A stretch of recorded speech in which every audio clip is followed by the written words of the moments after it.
जय हिंद दोस्तों, मैं नवीन शर्मा आप सभी का स्वागत करता हूं। आशा करता हूं आप सब एकदम अच्छे हैं, एकदम बेहतरीन हैं। एक बार सारे प्यारे दोस्त बताएंगे आप सब कैसे हैं।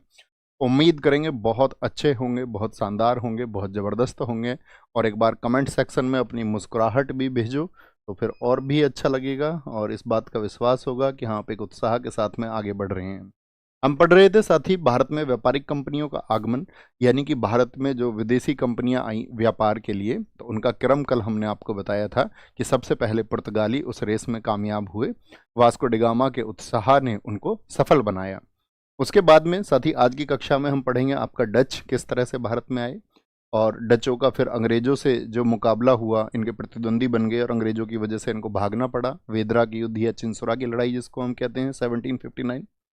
आज ही हम साथ ही जो फ्रेंच कंपनियां आई यहाँ पर व्यापार के लिए, जो फ्रांसीसी आए, और साथ में जो डेनिस आए आपका, यानी स्वीडिश का तो कोई योगदान उतना है ही नहीं, तो पढ़ने की अभी आवश्यकता नहीं है, उनका सिर्फ नाम याद रखें। हाँ, वो भी आए थे व्यापार के लिए 1731 में, लेकिन उन्होंने देखा हमारे लिए तो फेवरेबल कंडीशंस ही नहीं है, हमारे लिए तो यहाँ पर कोई मौका ही नहीं है, कॉम्पिटिटर्स बहुत ज़्यादा थे, तो वो फिर बैक ऑफ हो गए। ओके, तो आज की क्लास को हम समझेंगे सबसे पहले डचों से। तो तैयार हैं पढ़ने के लिए? एक बार थम्स अप कर दें। जी भैया, अच्छे से हम अपने नोट्स बनाते हैं और चीज़ों को बहुत ध्यानपूर्वक सीखते हैं जो भी आप हमें सिखाते हैं। अतिरिक्त चीज़ें जो भी मैं आपको सिखाता हूँगा तो आप उस पर विचार जरूर करते हो। तो डच मुझे बताएं किस देश के निवासी थे? लिखेंगे यहाँ पर। आज का हमारा कक्षा शुरू होगा डचों से। Dutch, Dutch. जो डच हैं आपके, ये कहाँ के थे? तो ये साथी आपका हॉलैंड के निवासी थे। हॉलैंड, हॉलैंड के निवासी। और इस हॉलैंड देश को हम वर्तमान में किस नाम से जानते हैं? कल हमने कक्षा में आपको बताया था कि हॉलैंड को आज आप जानते हैं नीदरलैंड के नाम से। इसका नाम अब नीदरलैंड हो चुका है। ये कहीं किनारे पर लिख लेना आप। हॉलैंड का नाम, हॉलैंड जो देश है उसका नाम अब, हॉलैंड का नाम अब नीदरलैंड हो चुका है। क्या हो चुका है? नीदरलैंड। नीदरलैंड जिसकी कैपिटल हो चुका है, नीदरलैंड जिसकी कैपिटल आपकी एम्स्टर्डम है। ये हम सब लोगों को पता होना चाहिए। ओके, अब डचों की हम बात करें तो मैंने आपसे कहा कि आपका जब पुर्तगाली भारत में व्यापार करने में कामयाब हो गए, वास्को डिगामा से उनकी यात्रा शुरू हुई और धीरे धीरे उन्होंने भारत में क्या किया, यहाँ के राजाओं के साथ में अपने संबंध बनाए। और मैंने कहा कि जब उनके गवर्नर आया पहला अल्मीडा, तो उसने आपका जो अरब सागर है या कहें हिंद महासागर में अपनी मजबूती बढ़ाई। उसके बाद में मैंने आपको बताया था अल्बुकर्क, जिसको वास्तविक संस्थापक भी कहा जाता है पुर्तगाली साम्राज्य का, तो उसने किस तरह से अपनी चीज़ों को एक्सप्लोर किया। तो कहने का मतलब है कि पुर्तगाली व्यापार में कामयाब हुए। अब जब पुर्तगाली व्यापार में कामयाब हुए तो पुर्तगालियों को टक्कर देने के लिए मैंने कहा था कि लगभग 100 वर्षों तक तो उनका एक छत्र व्यापार रहा, कोई उनका कंपटीटर ही नहीं था। लेकिन इसके बाद में जो उनके कंपटीटर बने, एक समय पर आपका एक ब्रिटेन में एक कंपनी बनी, ईस्ट इंडिया कंपनी, उसके बारे में बात जानेंगे अभी, द मर्चेंट एडवेंचर्स कैसे बनी थी। और इसके साथ में ही यूरोप का ही एक और देश था हॉलैंड। तो हॉलैंड में भी वहाँ के लोगों में इस बात को लेकर के कि भाई सारा व्यापार अब यूरोप में पुर्तगाल के द्वारा होता है, जो भी एशिया से व्यापार होता है, तो हम लोगों को भी उस पर कमर कसनी चाहिए। तो डच लोगों ने भी अपनी नेवी को मॉडर्न किया, यानी कि अपनी नेवी को उन्होंने आधुनिक किया, अपनी नौसेना को आधुनिक किया और भारत की ओर चले। तो इस क्रम में सबसे पहले याद रख लेना, जो पहला डच यात्री आया, पहला डच यात्री, पहला डच यात्री जो भारत में आया, उसका नाम था कार्नेलिस द हाउटमैन। कार्नेलिस, कार्नेलिस द हाउटमैन पहला डच यात्री है ये। और ये आया था आपका कब? 1596 में। वास्को डिगामा किस वर्ष आया था? ये पहला यात्री है, याद रखना। First Dutch trader, Dutch trader came to India, name Cornelis de Houtman, Cornelis de Houtman in 1596, 1596 में ये आया था आपका। ठीक है, याद रख लेना। डच कंपनी जो बनी थी आपका व्यापार के लिए, ये यहाँ पर आया, घूम के गया, इसने बताया जी व्यापार के लिए अवसर बिल्कुल हैं, तो एक कंपनी बनाई गई, डच कंपनी। डच कंपनी का क्या नाम था? जो डच कंपनी बनी थी, डच कंपनी का नाम था Vereenigde de Oost Indies. Vereenigde de Oost Indies. Oost Indies. Dutch company, Dutch company name was Vereenigde de Oost Indies. और ये कंपनी कब बनी थी उनकी? 1602 में, 1602। 1602 में उन्होंने अपनी कंपनी बनाई, ठीक है। और इसी कंपनी का अन्य नाम, अदर नेम, कभी परीक्षा में आपको लिखा मिले तो इसका दूसरा नाम भी है एक, इसी का दूसरा नाम था United east Indies company of, United east Indies company of Netherlands,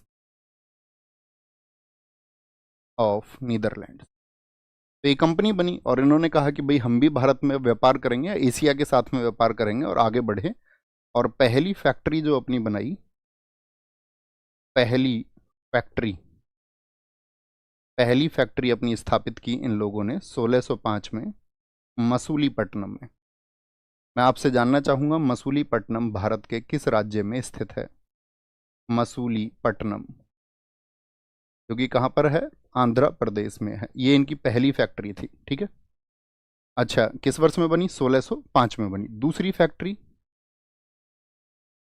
factory का मतलब यहां पर कोई उत्पादन होता था, यस और नो? मैंने कल फैक्ट्री का मीनिंग आपको समझाया था। क्या यहाँ की फैक्ट्रियों में कोई उत्पादन होता था? आप कहेंगे नहीं भैया, ये तो सिर्फ सेंटर होती थी। पुलिकट जो कि आपका केरला में स्थित है, केरला में, ठीक है। अब दरअसल में मैंने कहा कि भारत में इनसे पहले व्यापार कौन कर रहे थे? पुर्तगाली। तो क्या पुर्तगालियों से इनके कॉन्फ्लिक्ट नहीं हुए होंगे? या भारत के जो स्थानीय राजा थे उस समय, क्या वो विरोध नहीं करते होंगे?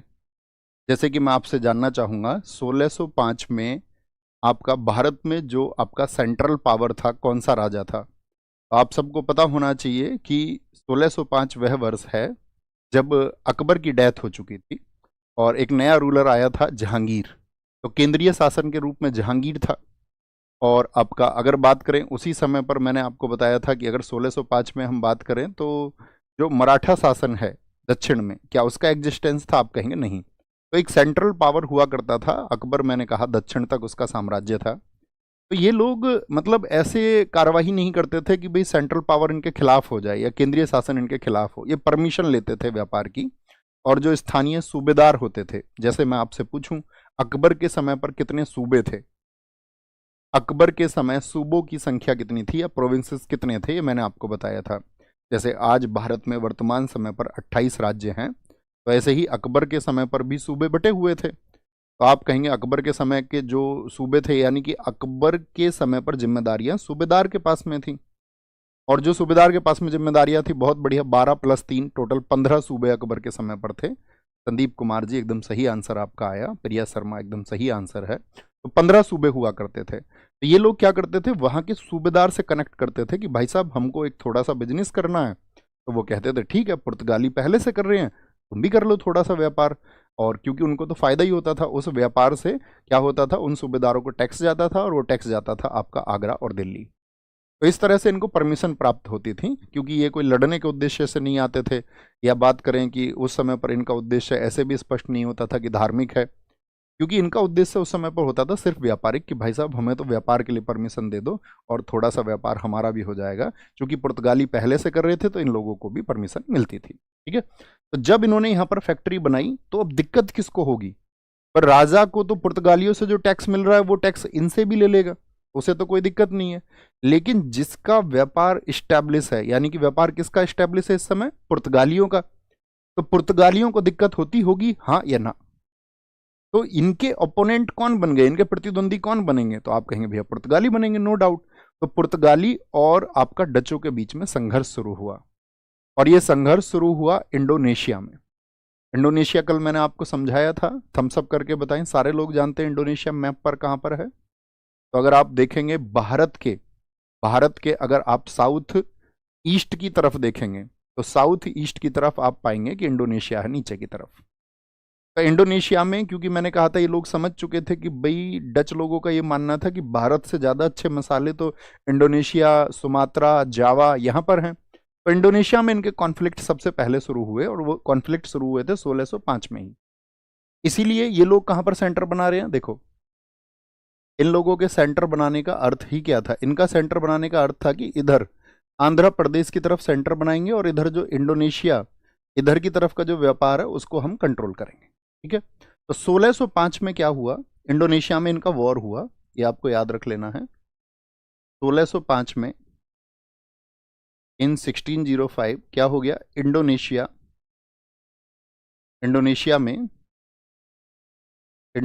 में दो शक्ति आमने सामने आ गई अपने व्यापारों को लेकर के। एक तो पुर्तगाली और उनके खिलाफ आए डच। और डचों ने यहां पर कामयाबी इस बात में पाई कि इन्होंने पुर्तगालियों को हरा दिया। तो पुर्तगाली कहां पर कमजोर हुए डचों के मुकाबले, इंडोनेशिया में। भारत की बात अभी हम नहीं कर रहे हैं, ठीक है। दूसरी चीज क्या होती है यहां पर, एक वर्ष था आपका 1619, एक जगह पड़ती है बैटेविया, इंडोनेशिया में। बैटेविया में भी क्या हुआ कि ये दोनों शक्तियां एक दूसरे के सामने पहुंची और बैटेविया में भी डचों ने पुर्तगालियों को हराया। कहने का मतलब, मेरा क्वेश्चन सिर्फ आपसे यह है कि इंडोनेशिया में पुर्तगाली शक्ति कमजोर हुई या नहीं हुई।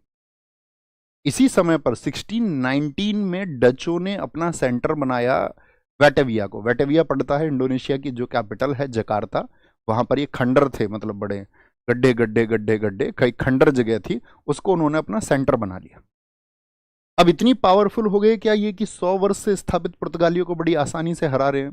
दरअसल में डचेस जो पावर थी, यानी कि डचों की शक्ति का कारण क्या था कि जो हॉलैंड है ना आपका, उस हॉलैंड में उस समय पर 2 बैंक बने थे और उन बैंकों ने मैसेज दिया पूरे देश को, हॉलैंड को, कि जो भी इस बैंक में निवेश करेगा उसको बैंक सालाना 18% रिटर्न की गारंटी देगा।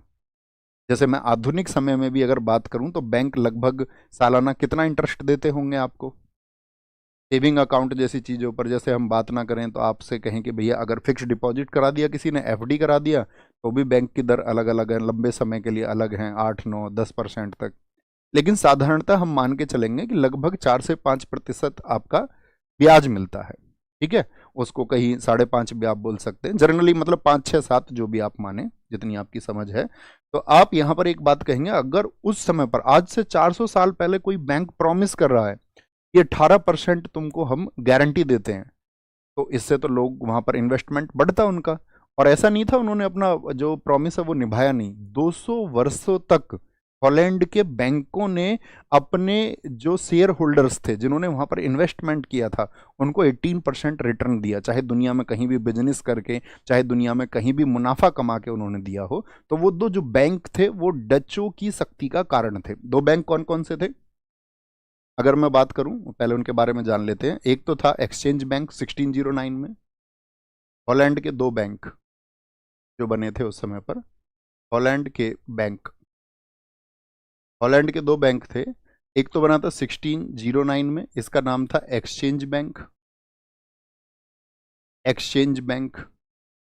कितने परसेंट का प्रॉमिस किया, तो आप कहेंगे भैया इन्होंने 18% का, सालाना 18% का।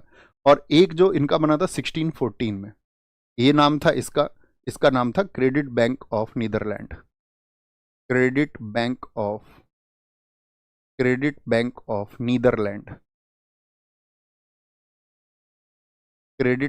Of Netherlands. तो 2 बैंक बने, इन्होंने प्रॉमिस किया।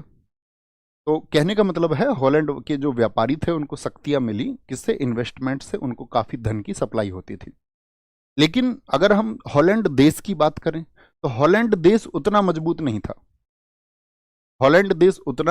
नहीं था कि अपनी चीजों को, अपने संसाधनों को वो ढोता रहे। यहाँ के अधिकारियों में क्या था हॉलैंड के लोगों को, क्योंकि इनकी सैलरी बहुत कम थी, हॉलैंड की जो ईस्ट इंडिया कंपनी, हम सभी कंपनियों को ईस्ट इंडिया कंपनी इसलिए कहते हैं क्योंकि वो ईस्ट में व्यापार के लिए आई। तो हॉलैंड वासियों को बहुत ज़्यादा वेतन नहीं मिलता था इनकी कंपनी के कर्मचारियों को। तो यहाँ के जो कर्मचारी थे, यानी कि वेरिंग दे ओस्ट इंडीज के जो कर्मचारी थे, वो अपने निजी व्यापार पर ज़्यादा ध्यान देते थे। तो खुद के बिजनेस को ढूंढते रहते थे, अच्छा मेरा कैसे फायदा होगा, क्योंकि कंपनी के फायदे के बारे में ज़्यादा विचार नहीं करते थे। और वही उनके पतन का कारण भी बना। अच्छा, जब ये शुरुआती दौर में डच हमारे देश में आए तो अंग्रेजों को इनका समर्थन था। मतलब ये कह सकते हैं हम, गहरी दोस्ती भी नहीं थी तो दुश्मनी भी नहीं थी, क्योंकि सबके दुश्मन कौन है इस समय पर? आप आंसर करें, जरा सोचें। सबके दुश्मन कौन रहे होंगे व्यापार के लिए? क्योंकि जो पहले से स्टेब्लिश है उसी से तो सबकी आपका प्रतिद्वंदिता होगी, उसी को तो ओपोनेंट मानेंगे। तो ओपोनेंट सब मानते थे पुर्तगालियों को। तो अंग्रेज भी अगर कोई आता था ना इस समय पर, क्योंकि अभी अंग्रेजों के बारे में बात बताएंगे कि ईस्ट इंडिया कंपनी या आपका ये जो वो वर्ष हैं 1608 में आपका आपका जहांगीर के समय पर आ गया था 1609 में, जिसका नाम है हॉकिंस। तो हॉकिंस ने सूरत वगैरह में, या फिर अगर हम बात करें मसूलीपट्टनम वगैरह में, छोटी छोटी फैक्ट्री खोलनी शुरू कर दी थी 1611-13 में। तो डच और अंग्रेजों की ऐसे समझो दूर की दोस्ती थी। वो ये कहते तुम पुर्तगालियों को मारो, लेकिन इन्होंने क्या भूल की डचों ने? तो इंडोनेशिया में ही एक जगह पड़ती है अम्बोनिया। अम्बोनिया में अंग्रेज भी व्यापार कर रहे थे, डच भी थे वहां पर, पुर्तगाली भी थे। अब भिड़ंत हो गई वहां पर व्यापारियों के बीच में, क्योंकि अपना खुद का बिजनेस ढूंढते रहते थे डच लोग। तो अम्बोनिया हत्याकांड हुआ एक 1623 में, जिसकी वजह से अंग्रेज और डचों के बीच में तनातनी हो गई, या एक दूसरे के राइवल्स हो गए। 1623 में क्या घटना हुई? 1623 में एक घटना हुई, अम्बोनिया हत्याकांड। अम्बोनिया मैसाकरे जिसको हम बोलते हैं, अम्बोनिया मैसाकरे या अम्बोनिया हत्याकांड। यहाँ पे कई अंग्रेजों की हत्या कर दी डचों ने। तो अंग्रेज इनके थोड़ा सा क्या हो गए, खिलाफ हो गए। लेकिन चूंकि मैंने बताया डचों को तो काफ़ी शक्ति मिल रही थी, तो डचों ने अपनी चीज़ों को आगे भी बढ़ाया। और वो आगे बढ़ने वाली चीज़ें क्या थी? तो इन्होंने वहाँ से इंडोनेशिया से हटके इन्होंने थोड़ा सा भारत की तरफ मूव किया, और 1616 में सूरत में फैक्ट्री ओपन की। फैक्ट्री फैक्ट्री क्या, दरअसल में इनकी छावनियाँ थी, सैनिक छावनियाँ। यहाँ पर ये अपने सैनिकों को रखते थे, अपने माल को रखते थे, यहाँ पर अपने सामान को रखते थे। एक सेंटर था। 1616 में सूरत में फैक्ट्री स्थापित की। इनका क्रम जान रहे हैं हम क्या है, पहले इसको नोट करना। 1616 में, और 1641 में मलक्का जीता। मलक्का की स्थिति कहाँ पर है बताओ फटाफट से? कल मैंने मलक्का मैप पर आपको दिखाया था। वॉन या कॉन्क्वर्ड मलक्का, ये लाइन लिखना, कॉन्क्वर्ड मलक्का। एक बार सारे लोग लिखें, मलक्का की स्थिति आप कहाँ पर समझते हैं? मैं आपका आंसर देखना चाहूँगा। मलक्का की स्थिति भैया मलेशिया के पास में है। बहुत बढ़िया, ठीक है। तो इधर इन्होंने क्या किया, आपका भारत की तरफ आए, और फिर जैसे जहाँ पर स्थिति शांत हुई तो इंडोनेशिया मलेशिया की तरफ फिर से गए। 1641 का वही वर्ष है जब इन्होंने आपका विलीमीपट्टम में, 1641 में विलीमीपट्टम की अगर हम बात करें, ये कहाँ पर स्थित है? विलीमीपट्टम, पट्टम नाम की जगह ज़्यादातर आपका आंध्रा में। 1641 में विलीपट्टम में फैक्ट्री खोली, छोटी छोटी फैक्ट्री खोल रहे हैं और अपने व्यापार को आगे बढ़ा रहे हैं। इस समय पर आपका अंग्रेज भी मौजूद हैं, पुर्तगाली भी मौजूद हैं। लिख लेंगे ना इसको, ओपन ए फैक्ट्री इन विलीपट्टम इन 1641। इसके बाद में आपका 1645 में कराईकल में, 1645 में कराईकल कहाँ पर पड़ता है? तमिलनाडु में फैक्ट्री खोली। बहुत बार इनका मैच मेकिंग का आता है, ये वर्ष पूछे जाते हैं आयोग की परीक्षाओं में, बहुत इंपॉर्टेंट क्वेश्चन बनते हैं। Opened a factory in Karaikal in 1645। 1645 के बाद में चिंसुरा में इन्होंने ओपन की थी आपका 1653 में। 1653 में चिंसुरा एक जगह है जहाँ पर अंग्रेज और डचों का युद्ध भी होगा, जिसको वेदरा का युद्ध कहते हैं। चिंसुरा ये पड़ता है वेस्ट बंगाल में। वेस्ट बंगाल में फैक्ट्री खोली, ओपन ए फैक्ट्री इन चिंसुरा इन 1653, 1653, 1659, 1659 में श्रीलंका इन्होंने अपने कब्जे में कर लिया, श्रीलंका को जीता, वॉन श्रीलंका और कॉन्क्वर्ड श्रीलंका इन 1659। इसके बाद में 1663 में कोचीन जीता, कोचीन, कोचीन कहाँ पर पड़ता है? केरला में, कोचीन यानी कि केरल को इन्होंने जीता, जीता। तो ये इनके वर्ष हैं, जो इनकी कामयाबी के वर्ष हैं। आप लोग जानते होंगे, मैं आपको थोड़ा सा वो प्रश्न पूछना चाहूंगा जो मैं आपको बता चुका हूं, ध्यान से देखना। अगर ये धीरे धीरे धीरे धीरे अब देखोगे, अगर भारत में अगर हम ऑन मैप देखें डचेस की फैक्ट्री को, ध्यान से देखना, एक मैप हम आपको दिखाएंगे, डचों की फैक्ट्री का एक मैप आपको हम दिखाएंगे। लगाया नहीं क्या? मैंने उनको शेयर किया था डच फैक्ट्री का, नहीं लगाया? चलो कोई नहीं, मैप बना लेते। तो मैंने आपसे कहा कि इन्होंने जो अपनी फैक्ट्री स्थापित की, अगर हम आपसे मैप पे अगर चाहेंगे, एक छोटा सा मैप आप भी बनाना,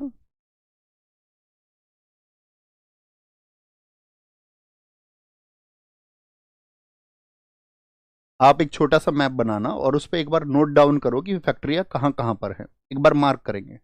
पहली फैक्ट्री मैंने बोला मसूलीपट्टनम, यानी कि किधर होगी? आपका आंध्र प्रदेश में। हम मार्क करेंगे बस, आप यस करना जी, आप समझ पा रहे हैं।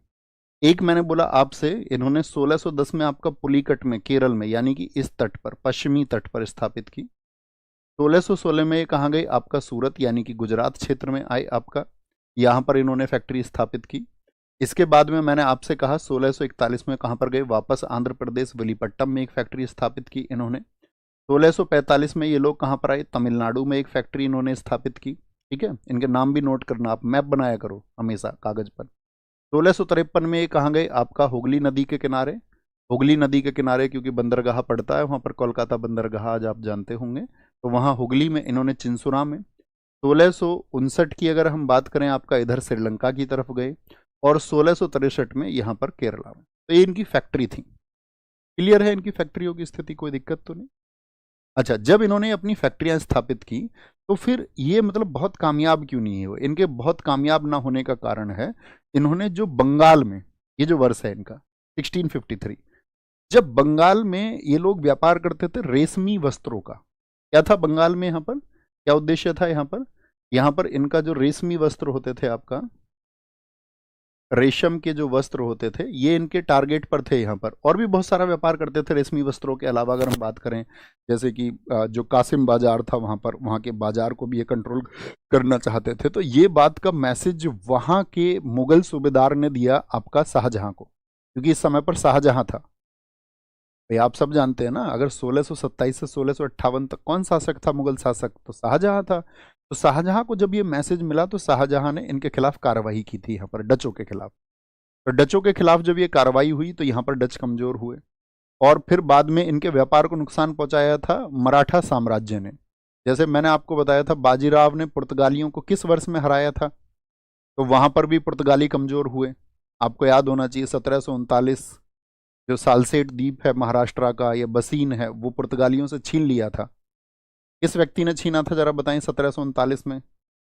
हमने एक वॉरियर बताए थे आपको, 1720 से 1740 तक मराठा पेशवा थे, बाजीराव। बहुत कमाल, एकदम ठीक वर्ष आप सब लोगों ने लिखा है 1739। इस्माइली शर्मा एकदम ठीक आंसर है। तो कहने का मतलब है, एक तरफ तो मुगल इनके खिलाफ हुए, ठीक है, क्योंकि मुगलों का पक्ष हो गया था अंग्रेजों की तरफ। दूसरा जो मराठा साम्राज्य वो इनके खिलाफ हुआ, और तीसरे इनके अपोनेंट कौन है? अंग्रेजों को ये अपने खिलाफ धीरे धीरे, जब अंग्रेजों को ये लगा कि यार पुर्तगाली तो कमजोर हो गए व्यापार में और डच एक शक्ति बन के उभर रहे हैं, तो अब अपोनेंट कौन हो गया? अब अंग्रेज भी व्यापार कर रहे थे, तो अंग्रेज और डच एक दूसरे के विरोधी हो गए। और इसी विरोध के चलते हुए इनका वॉर हुआ, आपका वेदरा का वॉर, जिसको चिनसुरा की लड़ाई हम कहते हैं। तो वो जरूर लिखना, चिनसुरा की लड़ाई लिखना। डचों का पतन, डचों को जो हराया गया, डचों का पतन, पतन 1759 में, 1759 में वेदरा के युद्ध से हुआ, वेदरा के युद्ध से हुआ।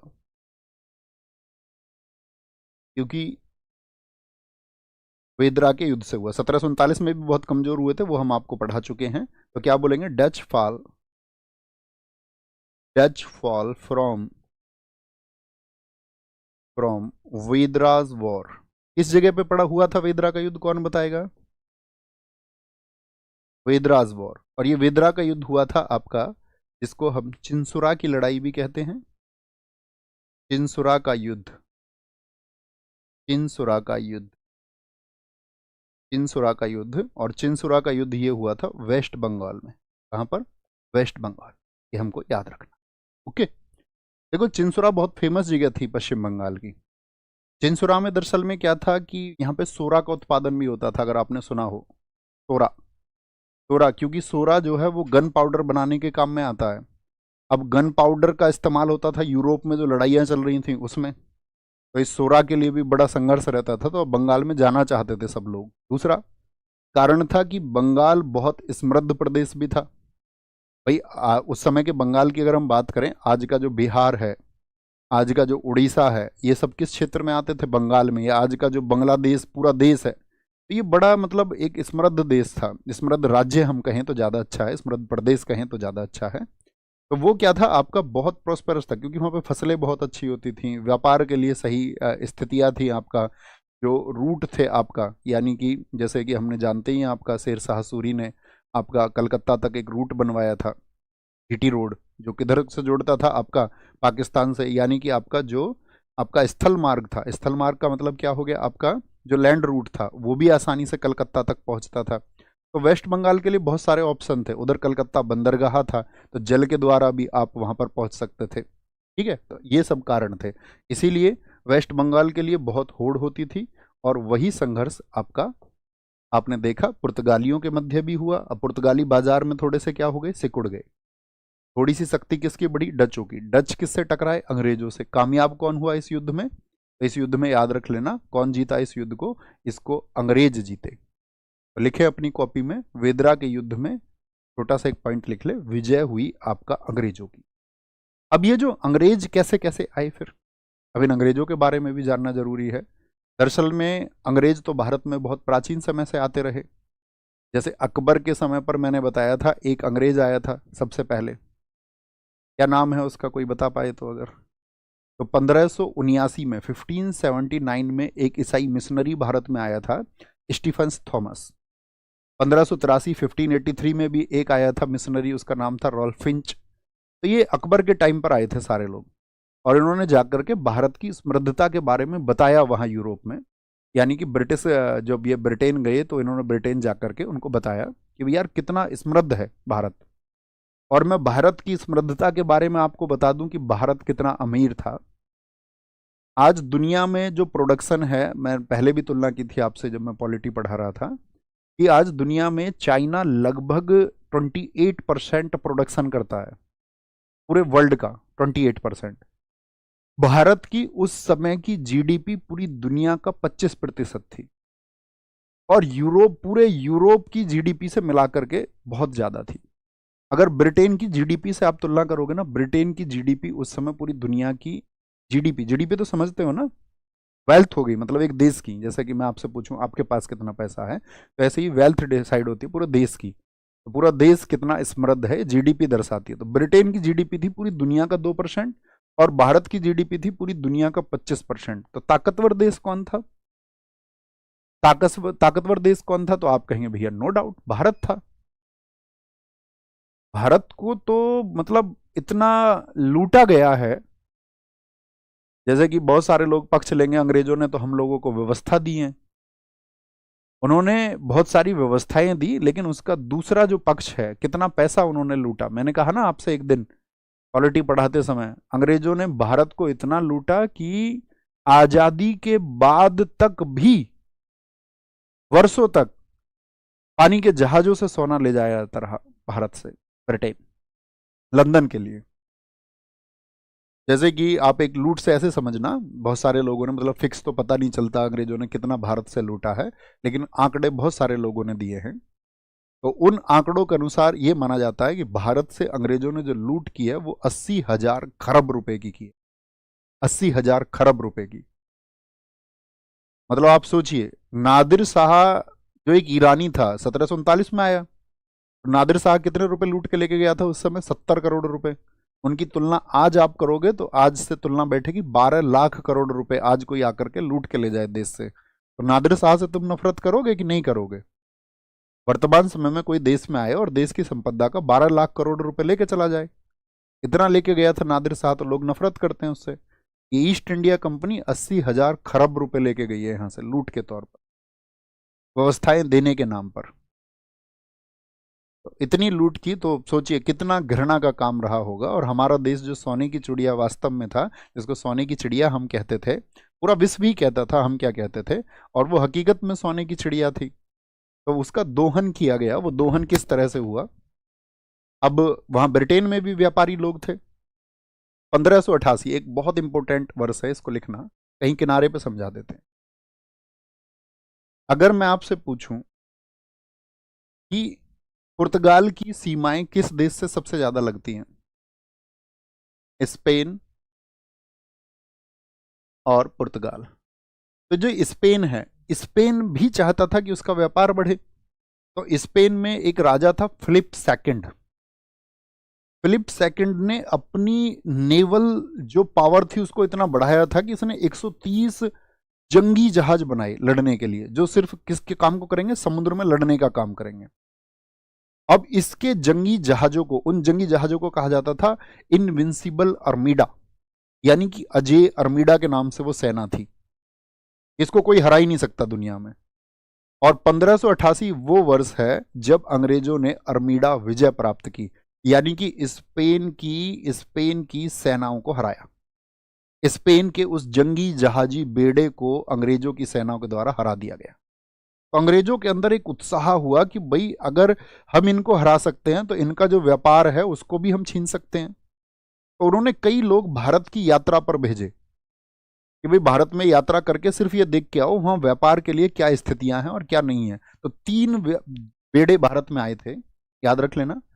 कुछ वर्ष हैं आपका, एक तो 1588, क्या हम सब करें, क्लियर हुआ? अर्मीडा विजय, अर्मीडा विजय। अर्मीडा विजय किसकी किस पर थी? अर्मीडा विजय में क्या हुआ था? अंग्रेजों ने किसको हराया? अंग्रेजों ने स्पेन को हराया।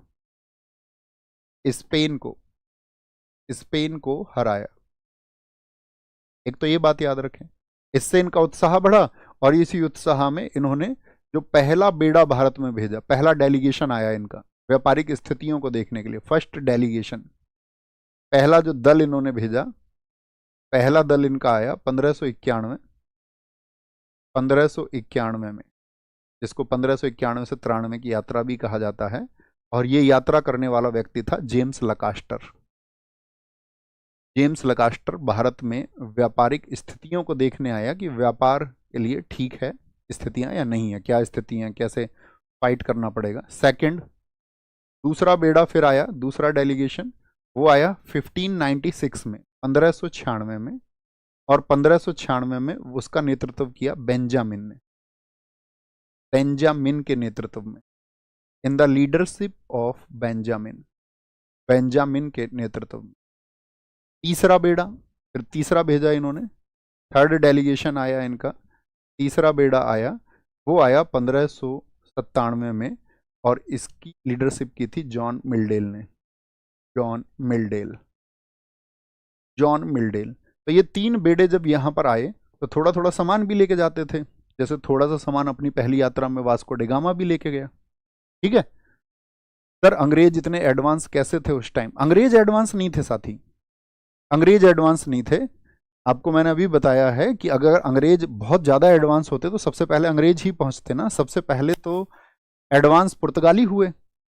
लेकिन जब आप फाइट के लिए तैयार हैं, जब आप संघर्ष के लिए तैयार हैं, जैसे मान के चलिए वास्को डी गामा अपनी समुद्री यात्राओं से परेशान होकर के जब उसको तूफान ने घेरा तो उसका उत्साह कम हो जाता। और उसका उत्साह कम होकर के जब उसके सैनिक उससे वापस लौटने के लिए बोल रहे थे तो वो ये कहता कि चलो वापस लौट चलते हैं। वहीं पर एक देश का विकास रुकता है, वहीं पर एक देश का उत्साह कमजोर होता है। आप सब में से कितने लोगों ने ओपनहाइमर मूवी देखी है अभी हाल ही में? ओपनहाइमर मूवी, उसको ऑस्कर मिला। ओपनहाइमर वो व्यक्ति है जिसने परमाणु बॉम्ब बनाया, एटॉमिक बॉम्ब बनाया। उस व्यक्ति को सनक क्या है, उस व्यक्ति के दिमाग पर जोर इतना है कि मैं अपने देश के लिए हर हाल में परमाणु बम बनाऊंगा, और इसी परमाणु बम की वजह से, इसी एटॉमिक बम की वजह से, इसी एटम बम की वजह से एक दिन मेरा देश सबसे शक्तिशाली होगा। ये कुछ व्यक्तियों की सनक होती है जो देशों को आगे ले जाने का काम करती है। और आप जानते ही हैं, सेकेंड वर्ल्ड वॉर में जब उन्होंने अपना एटॉमिक टेस्ट किया हिरोशिमा नागासाकी पर, तो सेकेंड वर्ल्ड वॉर के पहले अमेरिका सुपर पावर नहीं था। उस टेस्ट के बाद में, या सेकेंड वर्ल्ड वॉर की विजय के बाद में, जो मित्र राष्ट्रों की विजय हुई, उसके बाद में उसने अमेरिका को एक सुपर पावर बनाया। ठीक है, ब्रिटेन का सहयोगी एक सुपर पावर। ओके, तो आप समझ पा रहे हैं। तो ऐसा नहीं है कि कोई भी देश आप ये कह दे कि भाई बहुत मजबूत है। बहुत मजबूत फिर कैसे हुए? धीरे धीरे अपनी योजना उत्साह पर उन्होंने काम किया। आप समझिए ना, जब रॉबर्ट क्लाइव 3000 लोगों को लेकर के लड़ रहा है सिराजुद्दौला के खिलाफ में, अब सिराजुद्दौला का जो सेनापति है मीर जाफर, वो खुद को बेच देता है। उस समय का जो उसका मनी सप्लायर है जगत सेठ, वो खुद को बेच देता है। तो भारत में लोगों के अंदर बहुत स्वार्थ रहा है, उनको अपना निजी फायदा पहले चाहिए, देश हित से पहले उनके लिए निजी फायदा है। हम सब लोग झंडा तो उठा लेते हैं, अगर हमसे कोई इस बात को कहे तो हम लोगों को बड़ी परेशानी होती है कि यार हमारे ऊपर ये इस तरह का कमेंट क्यों। लेकिन ये सत्य है, क्योंकि इतिहास हमको सिखाता है कि जब जब हमने इस देश के निर्माण के लिए, ऐसा नहीं है इस देश के निर्माण के लिए लोग नहीं थे, वो कहते हैं इस देश के लिए 7 लाख शहीद हैं जिन्होंने इस देश के निर्माण के लिए अपनी जान दी है। 7 लाख शहीद, उन एक एक व्यक्ति के बूंद का एक एक कतरा इस देश के निर्माण के लिए गया है। वो सब हमारे शहीद या हमारे क्रांतिकारी, हर एक व्यक्ति का एक बेजोड़, या हम कहें इस देश में बहुत सारे लोगों ने, चाहे किसी भी तरह से वैज्ञानिक तरीके से, उन सभी वैज्ञानिकों ने, बेशक वो शहीद ना हुए हो, इस देश के किसानों ने, इस देश के जवानों ने, वो उनका मतलब ब्लड है इस देश को बनने के लिए। अब हम बात कर रहे हैं कि उन गद्दारों की, जो नेशन जब बिल्ड होना था, क्लाइव के 3000 सैनिकों को क्या मारना नहीं था इन लोगों को? इनके पास 50,000 की सेना थी। क्या क्लाइव उत्साह कर पाता बंगाल में अपने शासन को? लेकिन लोगों ने सरेंडर कर दिया। तो वहीं पर जो देश है वो पीछे हो जाता। बात समझ पा रहे हैं? तो इस तरह से अंग्रेजों के जब ये बेड़े आए, इन्होंने कहा भाई साहब हम लोगों को तो क्या है, आपका व्यापार के लिए सही स्थितियां हैं, अगर पुर्तगाली व्यापार में कामयाब हो सकते हैं, डच आपका, चूंकि इसी समय पर आए थे डच, मैंने कहा 1596 में, ठीक है, तो उन्होंने कहा डच भी जा चुके हैं वहां पर, तो हमारे लिए भी स्थितियां हैं, डच अगर प्रवेश कर चुके हैं तो हम भी कर सकते हैं। अब 1599 वे वर्ष था जब पुर्तगालियों ने काली मिर्च पर आपका जो टैक्स था उसको और बढ़ा दिया, कि यूरोप का कोई भी देश अगर ब्लैक पेपर खरीद रहा है तो उसको जो है 5% टैक्स और देना पड़ेगा। अब तो उससे सब लोगों ने बोला यार ये तो पुर्तगाल तो अपनी मनमानी कर रहा है व्यापार में, तो हम सबको भी व्यापार के लिए निकलना चाहिए। तो 24 सितंबर 1599 को एक मीटिंग हुई सिटी ऑफ लंदन में। कब हुई मीटिंग? 24 सितंबर 24 सितंबर 1599 को, यहां पर याद रख लेना, 24 सितंबर 24 ऑफ सितंबर 1599 को क्या हुआ था? 24 मर्चेंट्स, मर्चेंट बोलते हैं व्यापारी को, 24 मर्चेंट मिले। 24 मर्चेंट, इन 24 मर्चेंट ने अपना एक समूह बनाया था जिसको बोलते the merchant adventures. The merchant adventures एक ग्रुप था। द मर्चेंट एडवेंचर्स क्या था? ये एक ग्रुप था। ये लोग आपस में बैठे सिटी ऑफ लंदन में, इन्होंने कहा कि भाई हमको भी व्यापार करना है, और व्यापार के लिए तो आपको चाहिए कि पैसा चाहिए, तो इन्होंने कहा एक काम करते हैं, आपके शेयर होल्डर्स बना लेते हैं। तो इस टाइम पे इन्होंने 125 शेयर होल्डर बनाए। शेयर होल्डर का मतलब होता है कि जो यहाँ पर निवेश करेगा, कल को जो मुनाफा होगा वो मुनाफा उन लोगों में उसी दर से, जिस दर से उन्होंने निवेश किया है उसी हिसाब से, जैसे मान के चलो कोई 10% लगाएगा तो कल मुनाफे का 10% भी उसको मिलेगा। 125 शेयर होल्डर इकट्ठा किए और एक राशि इन सब लोगों ने इकट्ठी की, वो थी 72,000 पाउंड, क्योंकि ब्रिटेन में राशि क्या चलती है? आपका पाउंड चलती है। 72,000 पाउंड रुपए के, यानी कि 72,000 पाउंड इन्होंने इकट्ठे कर लिए। 72,000 पाउंड की एक धनराशि इन्होंने इकट्ठी कर ली कि भाई हम भी अब ईस्ट के देशों के साथ में, पूर्व के देश, सिर्फ भारत नहीं, आप लिखें अन्य किस किस देश के साथ में व्यापार करना चाहते थे, एक देश का नाम लिखें आप, कल की कक्षा से आप समझ चुके होंगे। भारत ही इनका मकसद नहीं होता था, इनका मकसद होता था आपका जितने भी दक्षिण पूर्व के देश थे उन सभी से, या हम बोले एशिया के दक्षिण पूर्व के जितने भी देश थे, चाहे भारत हो आपका, या आपका मलेशिया हो, चाहे इंडोनेशिया हो, चाहे सुमात्रा हो आपका, बहुत बढ़िया, जावा कई साथियों ने लिखा, फिर उसमें आपका उसी के सहारे से भाई चाइना वगैरह ये सब जितने भी देश हैं उन सब से व्यापार हमारा हो जाएगा, ठीक है। अब ये तो इन लोगों ने इतना इकट्ठा होकर पैसा तो इकट्ठा कर लिया, अब पैसा इकट्ठा कर लिया तो परमिशन कैसे ले, अब परमिशन भी लेनी पड़ेगी। अब जैसे मान के चलो आप अपने देश में कोई कंपनी बना लो, आप सारे स्टूडेंट और मैं मिलके कंपनी बना लें और हम कंपनी का नाम लिख लें एक्स, और हम बोले सारे लोग मिल करके कि भाई हमको जो है ना वो आपका व्यापार करना है, व्यापार करना है हम सारे लोगों को, किसके, अफ्रीका के साथ में। और हम जो संगठन में जितने लोगों ने पैसा दिया हम सब मिलके कहाँ चले जाएं, देश के प्रधानमंत्री के पास में जाएं। भाई वास्तविक शक्ति कौन है हमारे देश में, पीएम है। हम पीएम से बोलें जाकर के कि आप हमको ऐसी पावर्स दो कि अफ्रीका के साथ में हम व्यापार करेंगे, और उससे जो आपका फायदा होगा वो फायदा वो देश को भी होगा, और उस पर जो भी टैक्स वगैरह होंगे या आपका वो हम देश में जमा करेंगे। तो पीएम क्या बोलेंगे, ठीक है तुम प्रोसीड करो, लेकिन साथ में क्या है, कोई और कंपटीटर नहीं होना चाहिए, हम अकेले होनी चाहिए, मोनोपोली होनी चाहिए हमारी। मोनोपोली का मतलब होता है एकाधिकार, यानी ऐसा नहीं है आप 10-5 कंपनियों को परमिशन दे दो फिर हमारे आपस में कॉन्फ्लिक्ट होंगे तो हम उस व्यापार को उतने अच्छे तरह से नहीं कर पाएंगे। तो इस तरह से ये सब लोग किसके पास गए, ये सब लोग गए ब्रिटेन की महारानी के पास में, और ब्रिटेन की महारानी हुआ करती थी उस समय एलिजाबेथ। एलिजाबेथ के पास में ये सारे लोग जाते हैं, और एलिजाबेथ ने क्या किया इनको, भाई इन्होंने, एलिजाबेथ ने आपका इस कंपनी को बोला द मर्चेंट ऑफ एडवेंचर्स, उन्होंने बोला कि भाई हम एक कंपनी बना रहे हैं। तो उन्होंने बोला ठीक है, कंपनी आपका दस्तावेज के रूप में हो, भाई कंपनी होगी तो प्रोफार्मा होगा ना उसका, कौन है कंपनी में शेयर होल्डर्स कौन है, कंपनी का डायरेक्टर कौन है, तो उस तरह से वो पूरा प्रोविज़न बना करके एक डॉक्यूमेंट फाइल किया गया कि भाई ये कंपनी है, और उस कंपनी की स्थापना हुई, याद रख लेना, ईस्ट इंडिया कंपनी की स्थापना।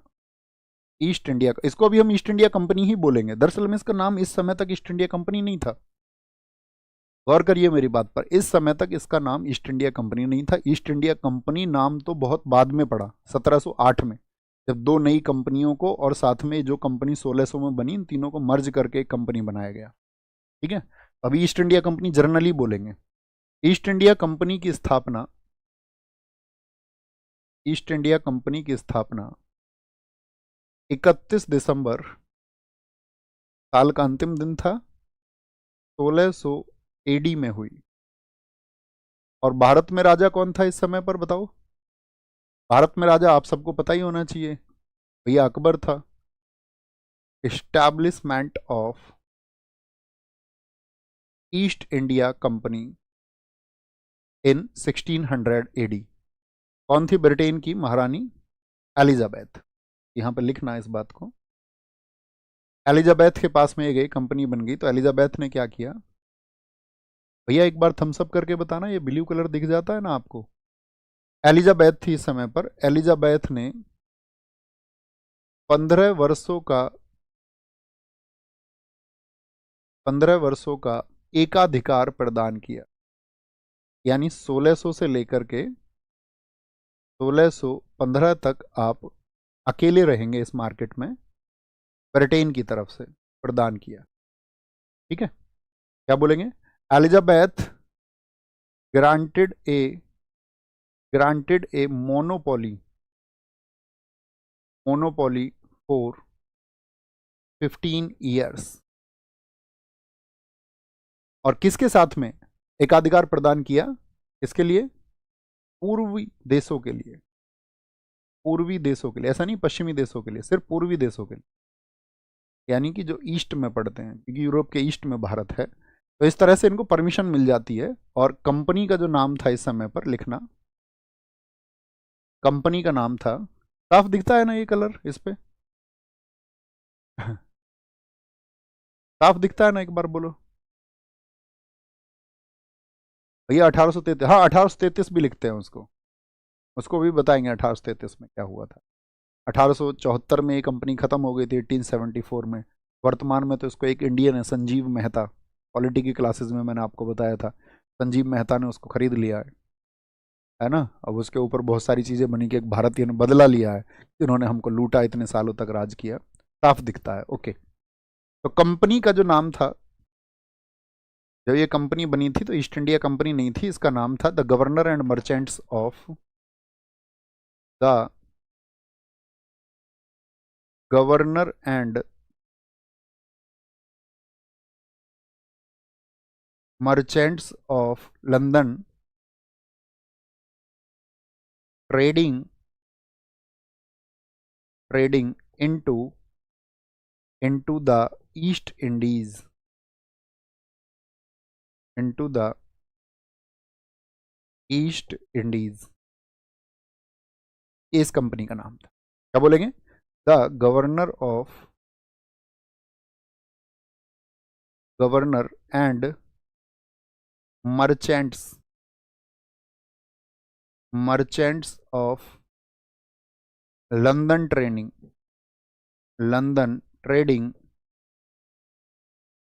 into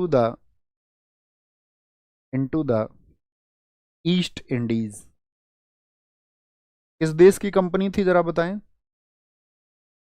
अच्छा, आप जैसे हम कई बार बोलते हैं ब्रिटेन, कई बार हम बोल देते हैं आपका यूके, यूनाइटेड किंगडम, या कई बार हम ग्रेट ब्रिटेन शब्द भी बोलते हैं। तो इस शब्दों में कंफ्यूजन तो नहीं होता कभी? इन शब्दों में कंफ्यूजन होता होगा तो उस कंफ्यूजन को दूर करना जरा आपने एक छोटा सा मैप बनाना। मैं उस मैप को लेके आया इसी बात के लिए कि मुझे लगा कि कंफ्यूजन होता होगा सर। ऐसा तो नहीं कहीं वो मैप भी ना लगाया हो? हाँ, ये रहा। इस मैप को थोड़ा ध्यान से देखना, इस मैप को भाई साहब थोड़ा सा ध्यान से देखना कि ब्रिटेन, इंग्लैंड और यूके में क्या अंतर है। ब्रिटेन, इंग्लैंड और यूके में क्या अंतर है। जो मैं लिख रहा हूं आपको सिर्फ इतना लिखना है तो आपको हमेशा याद रहेगा। ब्रिटेन, इंग्लैंड और यूके, यूके का मतलब है यूनाइटेड किंगडम, यूनाइटेड किंगडम, इनमें क्या अंतर है जरूर लिखें जिन साथियों को नहीं पता हो। तो कभी भी ये आपके सामने आएंगे नाम तो आप समझ पाओगे एक अंतर क्या है इसके बीच। ठीक है, देखो ये रेड मार्क दिख रहा है आपको यहाँ पर, मैं भी बना देता हूँ इस रेड मार्क। ये जो रेड मार्क है यहाँ से लेकर के यहाँ तक ऐसे, और आपका ये जो ब्लैक हिस्सा है इसमें एक नाम लिखा हुआ है इंग्लैंड। इंग्लैंड देख पा रहे? मैप क्लियर है आप सब लोगों के लिए? ये इंग्लैंड है। ओके, अगर हम आते हैं आपका यहां पर इस हिस्से को देखने जरा ध्यान से, इसमें एक नाम लिखा हुआ है आपका वेल्स। ये कौन सी जगह है? वेल्स है। ये आपका इंग्लैंड है। ठीक है, इसके ऊपर आप देखेंगे यहां पर ये क्या है, इसके ऊपर ये आपका स्कॉटलैंड है। क्या है? स्कॉटलैंड। ये आपका सारा का सारा इधर आयरलैंड है, आयरलैंड। और अगर इस आयरलैंड में हम देखें इस ऊपर वाले हिस्से को, इसको बोलते हैं नॉर्दर्न आयरलैंड। कौन सा आयरलैंड है ये पूरा आयरलैंड है, इसमें ऊपर नॉर्दर्न आयरलैंड है, और इसको बोलते हैं रिपब्लिक ऑफ आयरलैंड। नीचे की तरफ ये क्या है? ये रिपब्लिक ऑफ आयरलैंड है। फिर से रिपीट करता हूं, चार चीजें आपने देखी, इंग्लैंड, वेल्स, स्कॉटलैंड और आपका ये क्या हो गया? आयरलैंड। आयरलैंड दो हिस्सों में बटा हुआ है, ऊपर नॉर्दर्न आयरलैंड है और नीचे की तरफ है रिपब्लिक ऑफ आयरलैंड। बात क्लियर है यहां तक की? अब सारी चीजें क्लियर हो जाएंगी। तो इंग्लैंड में तो कोई कंफ्यूजन ही नहीं है, इंग्लैंड एक अलग देश है। इंग्लैंड में किसी को कोई कंफ्यूजन? इंग्लैंड जिसकी राजधानी लंदन है, इंग्लैंड आप सब लोगों को साफ दिख रहा है, एक अलग देश है। ठीक है, अब बात करते हैं ब्रिटेन क्या है फिर। तो जो ये ब्रिटेन है, कभी भी जब ब्रिटेन बोलेंगे तो ब्रिटेन का मतलब होगा England plus Wales, England plus Wales. यानी कि ये हिस्सा और इस हिस्से को मिला दिया जाए, यानी कि अगर हम इतने की बात करें सारे की, तो ये क्या बन जाता है? इतना हिस्सा। तो इसको बोल देते हैं हम इंग्लैंड और वेल्स को मिलाकर के ब्रिटेन। ब्रिटेन के बाद में बात आती है ग्रेट ब्रिटेन की। फिर ग्रेट ब्रिटेन किसको कहा जाता है? तो ग्रेट ब्रिटेन कहा जाता है आपका, हम कहेंगे आपका स्कॉटलैंड को भी। जो स्कॉटलैंड है, स्कॉटलैंड के साथ में आपका वेल्स, और वेल्स के साथ में आपका इंग्लैंड। अब मैप पर देखो कौन से 3 की बात हम कर रहे हैं। तो जब हम ग्रेट ब्रिटेन की बात कर रहे हैं तो ये भी और इन तीनों को मिला करके तो हमारा बनता है ग्रेट ब्रिटेन। हम सब करें, बात क्लियर है। ये इंग्लैंड है सिर्फ, इसमें वेल्स को यदि मिला दिया जाए तो ब्रिटेन बन जाएगा, और यदि इसमें स्कॉटलैंड को भी मिला दिया जाए तो ग्रेट ब्रिटेन बन जाता है। अब चौथा शब्द आता है आपका यूके। UK United kingdom. तो यूनाइटेड किंगडम क्या होगा, जो ग्रेट ब्रिटेन है हमारा, यानी जो 3 देशों को मिलके बना है, उसमें हम जोड़ दें आपका नॉर्दर्न आयरलैंड को, सिर्फ नॉर्दर्न को, साउदर्न को नहीं, रिपब्लिक ऑफ आयरलैंड को नहीं, सिर्फ नॉर्दर्न आयरलैंड को, क्योंकि ये इसका हिस्सा नहीं है, ये यूरोपियन यूनियन का हिस्सा है आपका, ये आपका यूरोपीय संघ का हिस्सा है, यूरोपियन संघ का हिस्सा है। ओके। और अगर हम इस सारे को बोलते हैं, इसको बोलते हैं हम ब्रिटिश आइल्स, ब्रिटेन आइल्स भी कहा जाता है। ये सब हमेशा आपको क्लियर होने चाहिए। बात क्लियर है यहाँ तक कि आगे चलें? अभी कोई परेशानी इस बात में? तो अभी तक हमने जाना कि एलिजाबेथ ने क्या किया, जो क्वीन एलिजाबेथ थी आपका, सॉरी, क्वीन एलिजाबेथ ने क्या किया था, उसने दिया आपका क्या बोलेंगे, एकाधिकार प्रदान किया, और इस एकाधिकार को कहा गया रॉयल चार्टर। क्या जारी किया इसने? एक रॉयल चार्टर, रॉयल चार्टर जारी किया। यानी कि हम कह सकते हैं इस बात को, एक शाही आदेश जारी किया, शाही आदेश। अब इसकी अवहेलना कोई नहीं कर सकता था, शाही आदेश जारी किया कि भाई अन्य कोई कंपनी नहीं रहेगी। ये शब्द बहुत इंपॉर्टेंट है, एकाधिकार। अब इससे आगे की कहानी समझें। तो व्यापार तो हो गया। इसके पहले की कहानी में आपको बहुत बार पहले भी बता चुका हूं। बाद में ये क्वीन एलिजाबेथ जो थी, ये तो आपका एक्सपायर हो गई 1603 में। इसके बाद में जो शासक आया था वो था जेम्स प्रथम। और जेम्स फर्स्ट ने क्या कहा था कि भाई ईस्ट इंडिया कंपनी अब हमेशा के लिए एकाधिकार प्राप्त करती है, हमेशा के लिए, मतलब जो 15 वर्षों वाला बाउंडेशन था वो खत्म कर दिया गया। तो एक बार आंसर करें, एलिजाबेथ ने कितने वर्षों के लिए रॉयल चार्टर जारी किया? तो 15 वर्षों के लिए। एलिजाबेथ की डेथ हुई 1603 में, सेम डे राजा बना आपका जेम्स। जेम्स फर्स्ट ने क्या बोला आपका कि ये जो एक आपका कंपनी के जो राइट है वो किसके लिए होंगे, वो फॉरएवर होंगे, यानी हमेशा के लिए होंगे, हमेशा के लिए। ओके, हमेशा के लिए। अब आते हैं हम सबसे पहले, एक तो हॉकिंस। अब इनके द्वारा प्रयास किए गए कि भाई एक काम करो, परमिशन तो लेनी पड़ेगी। तो सबसे पहले ईस्ट इंडिया कंपनी का राजदूत बनकर आया हॉकिंस। हॉकिंस कब आया था? 1608 में आया, 1608 में आया। कहां पर आया था ये? सूरत। इसकी सारी कहानी पता है? थम्स अप करो एक बार। और 1609 में ये कहां पहुंचा था? 1609 में ये पहुंचा था आपका आगरा, आगरा, ठीक है, आगरा पहुंचा, रीच्ड आगरा इन 1609। सारी कहानी पता है, सब गिफ्ट विफ्ट लेके आया। पहली बात तो मुझे बताओ, ये जो आपका आदेश लेके आया था किस राजा के नाम का लेके आया था? तो इन सब लोगों को क्या खबर थी कि भाई अकबर वहां पर शासन कर रहा है, लेकिन अकबर की डेथ हो गई 1605 में। तो जो आदेश पत्र था या जो आज्ञा पत्र ये लेने आए थे वो था आपका किसके नाम पर? अकबर के नाम पर।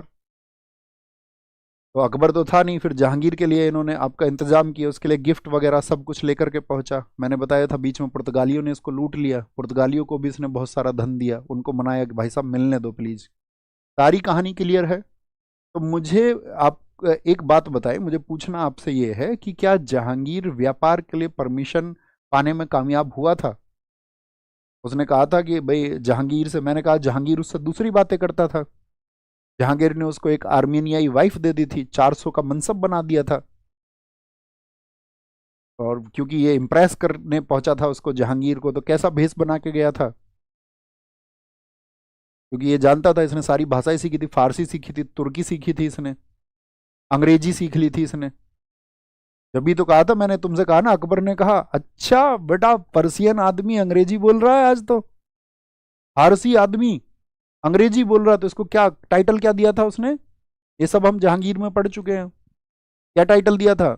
English Khan, English Khan. लेकिन ये वो परमिशन नहीं ले पाया। हाँ, थोड़ी बहुत थोड़ी जगह के लिए इसने परमिशन ली। उसने कहा भाई साहब यार थोड़ी सी जगह के लिए तो परमिशन दे दो। और वो जगह कौन सी थी? वो थी आपका कौन सी? सूरत। मसूलीपट्टनम, वो 2 जगह के लिए इसने थोड़ी थोड़ी सी परमिशन छोटे से व्यापार के लिए प्राप्त कर ली थी। लेकिन जिस व्यापार के लिए ये बड़े स्केल के लिए ये योजना बना के आया था, उसकी वो योजना सफल नहीं हो पाई थी। कितने साल रुका था जहांगीर? जहांगीर 3 वर्ष रुका। कितने वर्ष रुका? या सॉरी, जहांगीर नहीं, सॉरी, हॉकिंस कितने वर्ष रुका जहांगीर के दरबार में? तो हॉकिंस आपका 3 वर्ष रुका। और कब वापस चला गया? 1611 में। इसके बाद में कौन आया था? इसके बाद में कौन आया था? मिडल्टन, मैंने आपको बताया था, मिडल्टन। 1600 क्या लिखेंगे? ये बात याद रखेंगे कि ये तो आया और व्यापार के लिए परमिशन आंशिक रूप से प्राप्त की इसने, आंशिक रूप से, थोड़े से रूप में। आगे हॉकिंस, याद रख लेना हॉकिंस क्या किया था, इसके बारे में याद रखना। 1611 में वापस चला गया था ये, रिटर्न इन 1611। 1611 में ये वापस चला गया। इसके बाद में कौन व्यक्ति भेजा इन्होंने? तो ये समझ गए कि भाई ये जो मुगल लोग हैं इन पर प्रभाव किसका है? भाई 100 वर्षों से व्यापार कर रहे थे पुर्तगाली, अच्छा टैक्स देते थे मुगलों को, तो मुगलों से अच्छे संबंध भी थे, राज दरबार में आना जाना था। तो वो जितने भी पुर्तगाली थे उन्होंने कान भरे जहांगीर के, बोले भाई साहब तुमको बेच के खा जाएंगे ये, तुम क्यों इनके चक्कर में आ रहे हो? मैंने कहा अच्छा ऐसी बात है। आदमी तो ठीक सा लग रहा था यार, अंग्रेजी बोलता है, तो बोला यही काम करवाओ ना इस पे। तो 400 का मनसब जब बनाया, मनसब का मतलब सेवाएं देगा बदले में, तो यही था कि भाई कोई विदेशी व्यक्ति आएगा, अंग्रेज व्यक्ति, तो ये दुभाषिया ही बन जाएगा, कम से कम ट्रांसलेटर का ही काम कर लेगा। तो बोला ये काम करवाओ इससे, इससे व्यापार व्यापार क्यों करवा रहे हो तुम? जब ये दुभाषिया है, 2 भाषाएं जानता है, यही तो इसकी योग्यता है, तो ये वाला काम कराओ इससे, दूसरा काम क्यों करा रहे हो? जिसके योग्य है वो कराओ। जहांगीर कहता है यार कह तो ठीक रहे हो तुम, ये तो हमें पता ही नहीं है स्किल कितनी है इसकी बिजनेस की, हमने तो इसकी 2 भाषाएं देखी हैं कि भाई। तो बोला ठीक है। तो इसको पुर्तगाली इसके कान भरते थे बहुत ज़्यादा, जो भी इनके यहाँ पर जाते थे आपके राजदूत वगैरह। फिर क्या हुआ, अब ये समझ गए, अंग्रेज समझ गए कि मुगलों पर जो प्रभाव है वो पुर्तगालियों का है। तो उन्होंने कहा पहली मार पुर्तगालियों को लगानी पड़ेगी, पहली मार पुर्तगालियों को लगानी पड़ेगी। तो इसलिए उन्होंने भेजा मिडल्टन को, और मिडल्टन वो व्यक्ति है जिसने स्वाली के वॉर में पुर्तगालियों को हराया। और मुगलों तक ये मैसेज गया कि नहीं, सिर्फ पुर्तगाली एकल शक्ति नहीं है, अंग्रेज भी इनके ताकतवर शत्रु हैं। तो उस समय पे वो थोड़ा सा मन बनाया और उसी समय पे कामयाब हुए थे थोड़ी सी परमिशन लेने में, आंशिक रूप से। ठीक है, आंशिक रूप से मतलब एक फुल परमिशन नहीं थी। तो यहाँ पे याद रख लेना पहली चीज क्या लिखेंगे? पहली अस्थाई फैक्ट्री, पहली अस्थाई फैक्ट्री, पहली अस्थाई फैक्ट्री। हमको लगता पूरी तरह से हॉकिंस कामयाब नहीं हुआ था, लेकिन थोड़ा सा कामयाब हुआ। पहली अस्थाई फैक्ट्री कहां पर खुली? मसूलीपट्टनम में। मसूलीपट्टनम भैया लिखें कहां पर पड़ता था आपका, सारे लोगों का आंसर होना चाहिए। First temporary factory, temporary factory in Masulipatnam कब खोली थी? 1611 में, आंध्र प्रदेश में। आंध्र प्रदेश कहां पर था ये? आंध्र प्रदेश में, 1611 में। और पहली जो साथी आपका स्थाई फैक्ट्री खोली इन लोगों ने अपनी, पहली स्थाई फैक्ट्री, ये हॉकिंस की वजह से, ये जो स्वाली का वॉर हुआ उसकी वजह से पॉसिबल हुआ, सूरत में।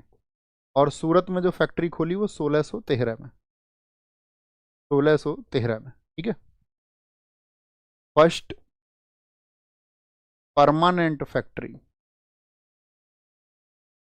परमानेंट ट्रेडिंग हाउस बोल दें या फैक्ट्री बोल दें, वाज ओपन्ड इन सूरत। सूरत कहां पर स्थित है दोस्त, किस भारतीय राज्य में है? गुजरात में, 1613 में, इन 1630।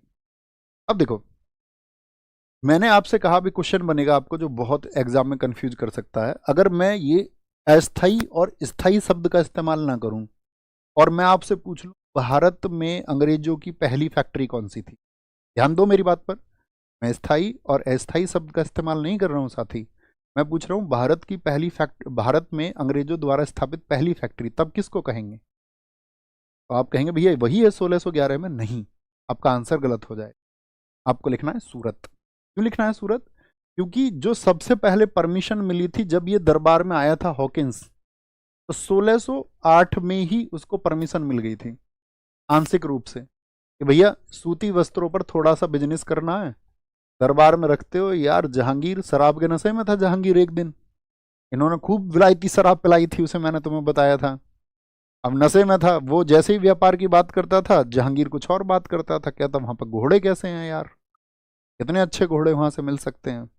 तो एक दिन उसी स्थिति में उसने कहा था यार तू रोज एक ही बात लेके बैठता है, ठीक है सूरत में थोड़ा सा कर लो काम, लेकिन थोड़ा सा सूती वस्त्रों का। तो 1608 में परमिशन मिली थी, 1608 में। लेकिन जब पुर्तगालियों का और स्वाली वॉर हुआ 1611 में, 1611 में क्या हुआ था आपका, 1611 में हुआ था स्वाली वॉर। स्वाली युद्ध किस वर्ष हुआ, तो स्वाली वॉर हुआ था अंग्रेज और पुर्तगालियों के बीच में, जिसमें मिडल्टन ने लड़ा था। तो स्वाली वॉर के बाद में इसने कहा यार तुम यहां लड़ने आए हो चाचा, हम यहाँ गद्दी पे बैठे हुए हैं, सबसे ऊंची गद्दी पे, और तुम पटबीजने पटबीजने से आदमी यहाँ बिजनेस के लिए आते हो और फिर लड़ते हो, तुम्हारी हिम्मत कैसे हुई लड़ने की, इनकी परमिशन रद्द करो।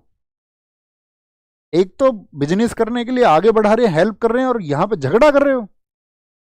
सब लोगों ने समझाया उसको जाकर के, तो परमिशन कैंसिल हो दी थी। इसके बाद में फिर कहते हैं हॉकिंस ने उससे माफी वाफी मांग ली। तो 1611 में हॉकिंस अपने जाने से पहले माफी मांग के गया, और साथ में एक आंशिक फिर से उसने बोला ठीक है, बदतमीजी नहीं चाहिए बिल्कुल भी, बदतमीजी करोगे तो जिंदा गाड़ देंगे जमीन में। उसने कहा ठीक है भाई साहब बिल्कुल नहीं करेंगे, तो उसने उसकी बात मान ली।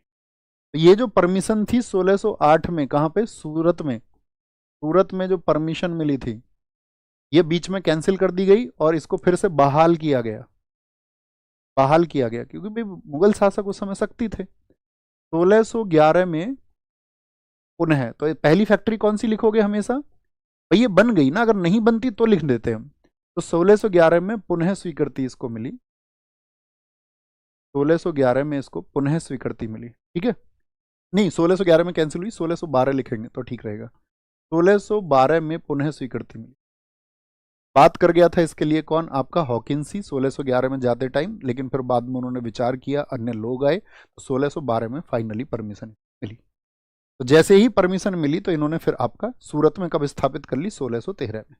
यही वो समय था आपका 1613 में भड़ौच, यहीं सूरत के पास में ही भड़ौच, और गुजरात में ही अहमदाबाद, और जहां पर मुगल एम्पायर था आगरा, यहां पर भी, आगरा में भी इन्होंने छोटी छोटी फैक्ट्री स्थापित कर ली। अब कंपटीटर्स तो इनके थे ही, आप सबको पता है।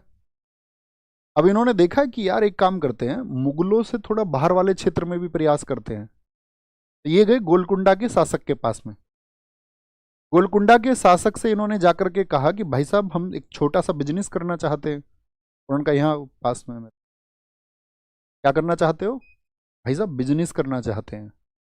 कैसा बिजनेस, उन्होंने कहा जैसा बिजनेस यहाँ पहले लोग कर रहे हैं, पुर्तगाली भी तो कर रहे हैं, ऐसा ही व्यापार हमको। अब इन्होंने क्या था, आपका जो बीजापुर के शासक थे उन्होंने पुर्तगालियों को भी दे रखा था, आपका डचों को भी उन्होंने कह रखा था। डचों ने तो उनके यहाँ पर पुलिकट में एक टकसाल भी बना ली थी बीजापुर में, वहां पे वो सिक्के छापते थे, उन सिक्कों का गोल्ड कॉइन्स उनको बोलते थे पगोड़ा। तो इनके यहाँ पर वो काम चल रहे थे पहले से, और वो पगोड़ा वो गोल्ड कॉइन था जिसको परमिशन मिल चुकी थी। भाई एक तो मुद्रा वो थी जो मुगलों द्वारा चलती थी, एक मुद्रा जो डचों ने छापी पगोड़ा, पगोड़ा भैया आपने लिखवा रखा है 1612, आपका 1612 वाली वार, हाँ 1611-12 दोनों डेट उसकी कही जाती हैं। कहते हो 1611 के अंत में हुआ और 1612 की शुरुआत तक चला, इसीलिए दो डेट आती है वाली वॉर की, दो, ठीक है। हाँ 1612 लिखा होता है बिल्कुल। सर 1609 में जहांगीर से मिला, 1608 में परमिशन कैसे मिल सकती है। अबे बुद्धू, ये बच्चा वर्ष जो होते हैं ना, जैसे हम बात कर रहे हैं आपका कि 1609 में उसकी मुलाकात हुई, तो जो 1608 1609 के बीच का वर्ष होता तो कहीं पर उसको 1608 भी लिख सकता और 1609 भी। आप सोचिए कहीं पर अंतिम वर्ष लिखा होगा तो इतिहासकारों ने उसको अपने हिसाब से लिखते हैं, ठीक है। तो उसमें कभी भी कंफ्यूज नहीं होना है, नेवर, इस बात के लिए कंफ्यूज नहीं होना, एकदम सही फैक्ट है वैसे आपका, कोई गलत भी नहीं है इसमें। ओके, इतनी बात समझे। तो यहां पर इसी समय पर लगभग इन्होंने अन्य जगह पर भी अपनी फैक्ट्रियां स्थापित की और गोलकुंडा के शासक से भी परमिशन ले ली कि भाई हम तुमको 500 स्वर्ण पगोड़ा देंगे। 500 पगोड़ा के बदले उसने सेटलमेंट कर लिया कि ठीक है तुम भी व्यापार करो। तो 1632 में, लिखना इस बात को, लिखें, 1632 में गोलकुंडा के सुल्तान से के सुल्तान से 1600 गोलकुंडा के सुल्तान ने स्वर्ण फरमान जारी किया। ऐसे याद रख लो, स्वर्ण फरमान, कि भैया इनको भी व्यापार यहां करने दिया जाए जैसे बाकी सब लोग कर रहे हैं। गोलकुंडा सुल्तान सुल्तान इसूड ए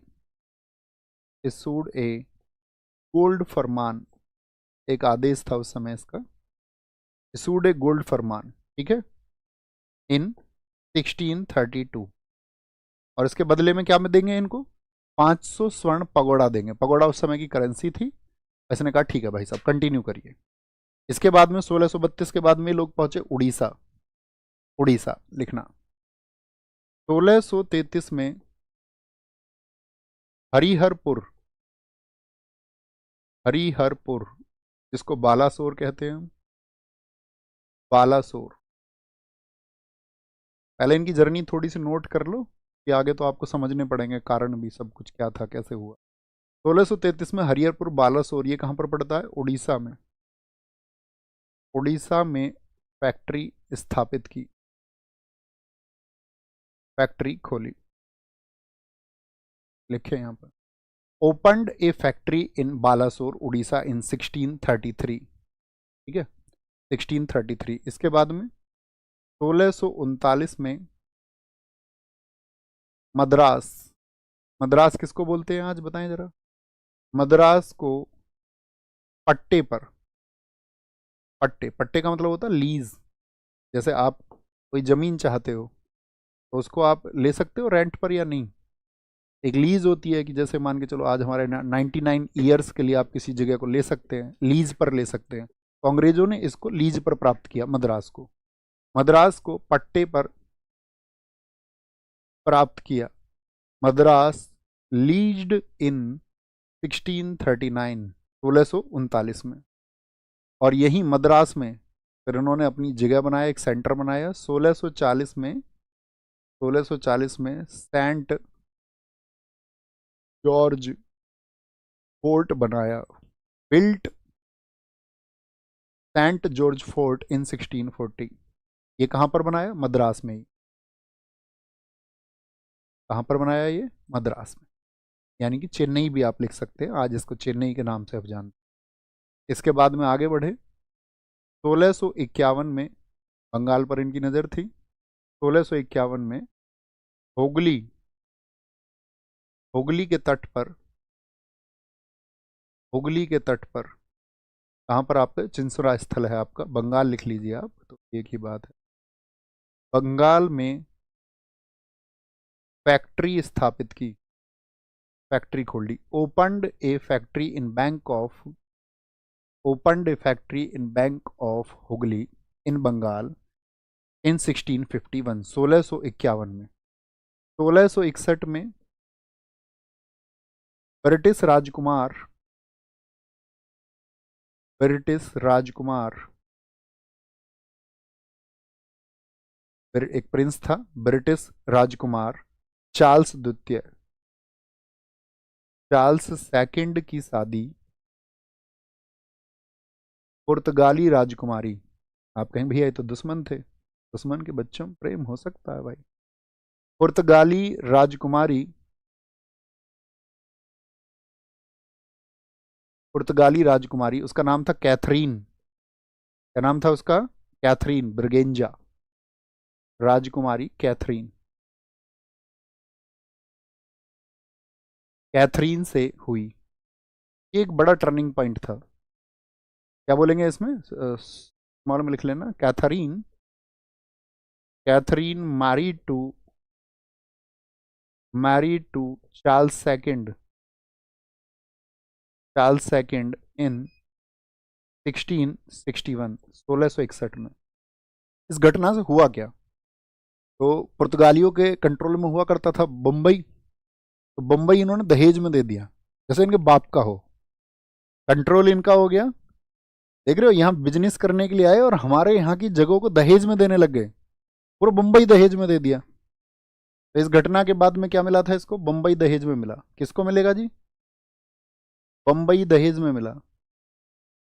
बम्बई मेरी जान, बम्बई दहेज में मिला। अब ये क्या काम करता है? इसको कब मिला है दहेज में? 1661 में। इसी बम्बई को इसने 1668 में, 1668 में ईस्ट इंडिया कंपनी को 10 पाउंड के 10 पाउंड के वार्षिक किराए पर, एक एनुअल रेंट पर, कितना मामूली सा 10 पाउंड, सिर्फ 10 पाउंड।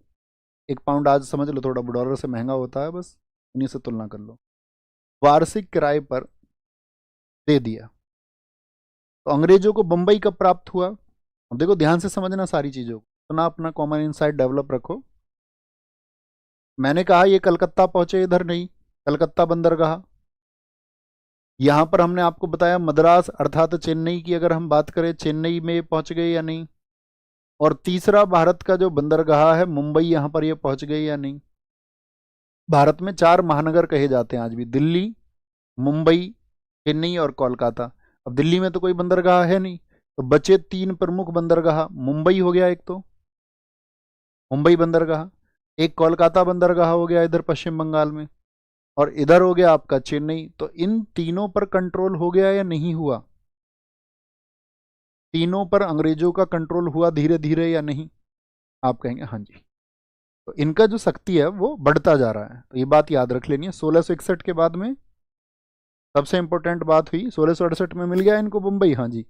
1669 अगला ही वर्ष, एक आदमी था Gerald Aungier, Gerald Aungier, Gerald अंगियर या अंगियार लिख लें, एक ही बात है, ने आधुनिक आधुनिक बम्बई की नींव डाली।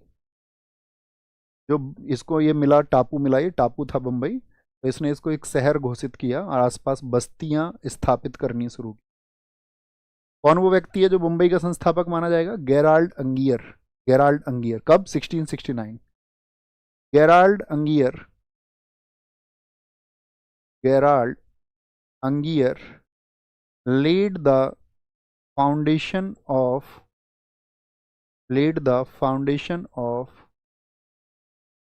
modern बॉम्बे। ठीक है, तो जैसे ही इनके 3 बंदरगाह हो गए, तो फिर उन्होंने फोकस किया कि भी सबसे समृद्ध कौन है इस समय पर? बंगाल। बंगाल में अपना टेक ओवर करते हैं और बंगाल की तरफ चलते हैं सारे लोग। ठीक है, बाकी जगह फैक्ट्री स्थापित करके कहा बंगाल की तरफ मूव किया इन्होंने। तो वो वर्ष है आपका 1686।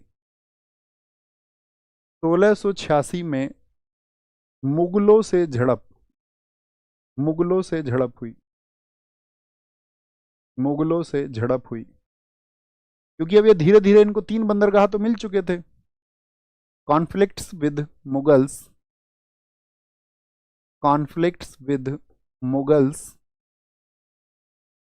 मुगल्स इन 1686, 1686 में आपका कहां पर हुई थी आपका? अगर हम बात करें कासिम बाजार वेस्ट बंगाल में है और पटना में, तो यहां पर अंग्रेज फैक्ट्रियां थी ही।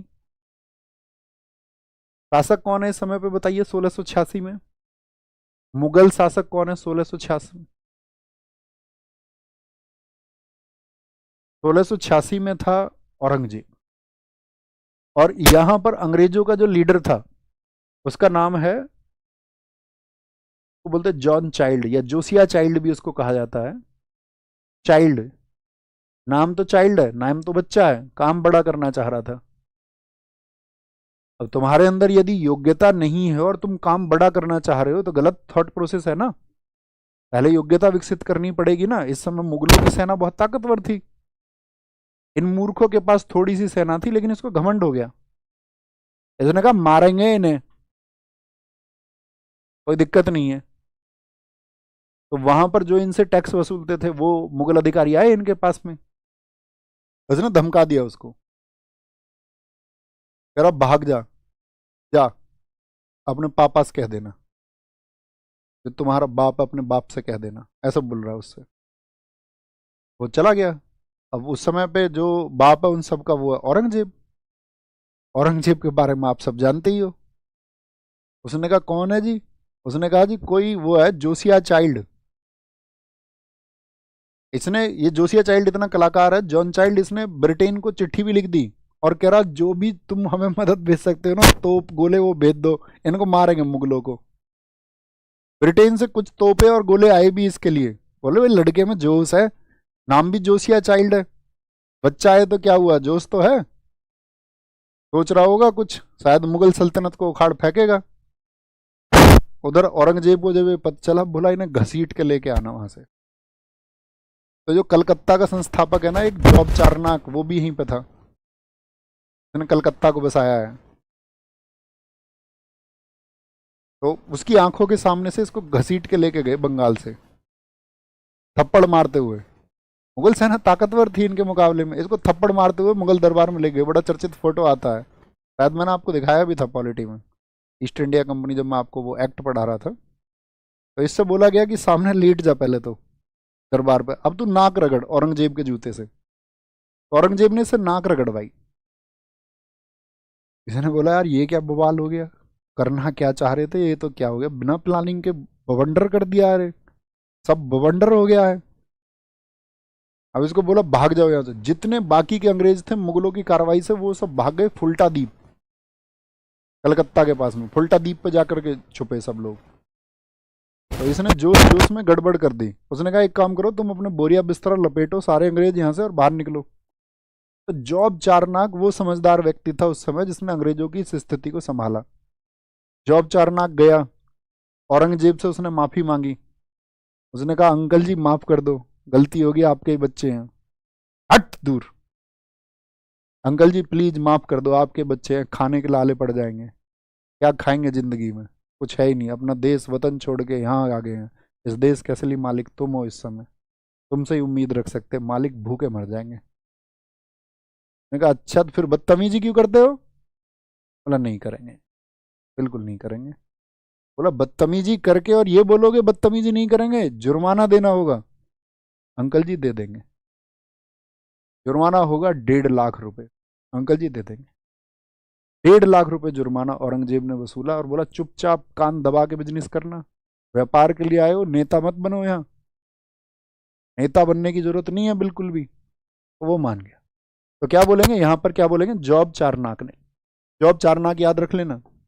अभी बेचारा जॉन चाइल्ड ही इसको बोला इनको सबको बाहर भेजो यहाँ से, जितने भी लोग इसमें संलिप्त है ये वापस भारत में नहीं दिखने चाहिए, इन सबको उसने ट्रांसफर करा दिया, वापस भेज दिया। बोला तुम भैया जाओ, अच्छा तुम हमसे बिजनेस करवाओगे, उल्टा हमको तुम मरवाओगे यहाँ।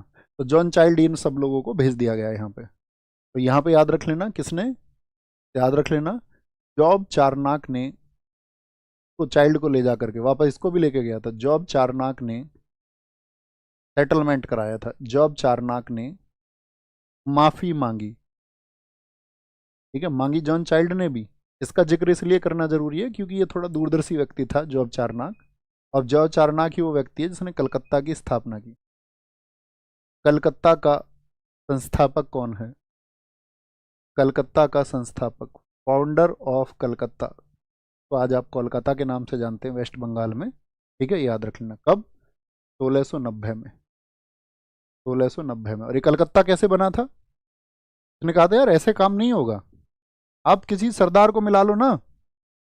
तो ये लोग क्या, इन्होंने 1698 में एक इब्राहिम नाम का शासक था, स्थानीय शासक, उससे 3 गांव लिए इन्होंने।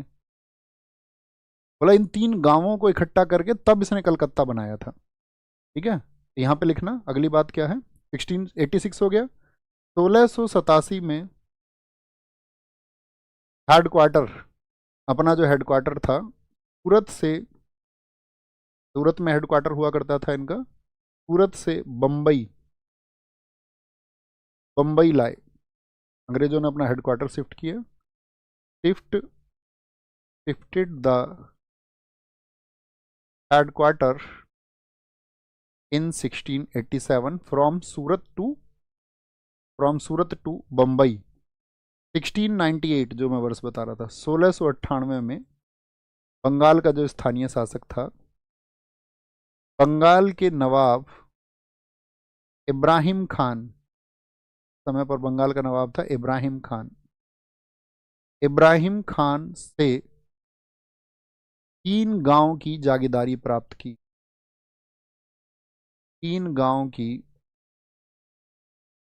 जागीरदारी प्राप्त की। लिख रहे हैं ना भैया, लिखा करो, इंपॉर्टेंट फैक्टर पूछे जाते सब एग्जाम में। तो क्या बोलेंगे, ऐसे लिख लीजिए शॉर्ट में, नवाब गेव द जागीरदारी ऑफ 3 विलेजेस। अतिरिक्त बातें भी मैं कुछ बताता हूं तो नोट कर लिया करो। 3 विलेजेस, यात्रा बहुत लंबी है हमारी और आपकी। एक बेहतर जीवन के साथ साथ में एक सफल जीवन को भी हमें पाना है, इसीलिए उसमें संघर्ष लगेगा, चुटकी भर का काम नहीं है। 3 गांव की जागीरदारी प्राप्त की, तो भाई साहब ये 3 गांव कौन से हैं फिर? 3 गांव के नाम है। इसमें पहला गांव था आपका सूतानती गांव। दूसरा गांव था इसमें कलिकाता, जिसको आज आप कलकत्ता के नाम से जानते हैं, गांव था एक। और तीसरा था गोविंदपुर। और इन्हीं तीनों को मिलाकर के इन्होंने बनाया था यहाँ पर पहला अपना किला, फोर्ट विलियम किला। 1700 में जो बना था फोर्ट विलियम किला, विलियम थर्ड एक शासक था, उसके नाम पर बनाया गया किला बनाया। इन तीनों गांवों को बनाया कब? 1700 में। लिख लेना इन्हें, ऐसे लिख लो, इन तीनों को मिलाकर, इन तीनों को मिलाकर लिख लेना, 1700 में फोर्ट विलियम बनाया गया। तो अंग्रेज आगे बढ़ रहे हैं। अब आपको फर्रुख सियर का किस्सा भी याद होगा, बताओ फर्रुख सियर। 1717 में फर्रुख सियर ने दस्तक जारी कर दिया था। फर्रुख सियर ने क्यों दस्तक जारी किया था, मैं आपसे जानना चाहूंगा। उस डॉक्टर का नाम मुझे बता दो तो मैं समझ जाऊंगा। बच्चा अतिरिक्त बातें मत किया करो, मेरी रिक्वेस्ट है आपसे, रिक्वेस्टिंग टू यू। एक ही सेंटेंस में आपको भटकते हुए देख के याद दिलाता रहूंगा। आपकी असफलता या फिर सफलता, इस दोनों के साथी सिर्फ आप जिम्मेदार होंगे। आप सफल होंगे तो भी जिम्मेदार आप होंगे।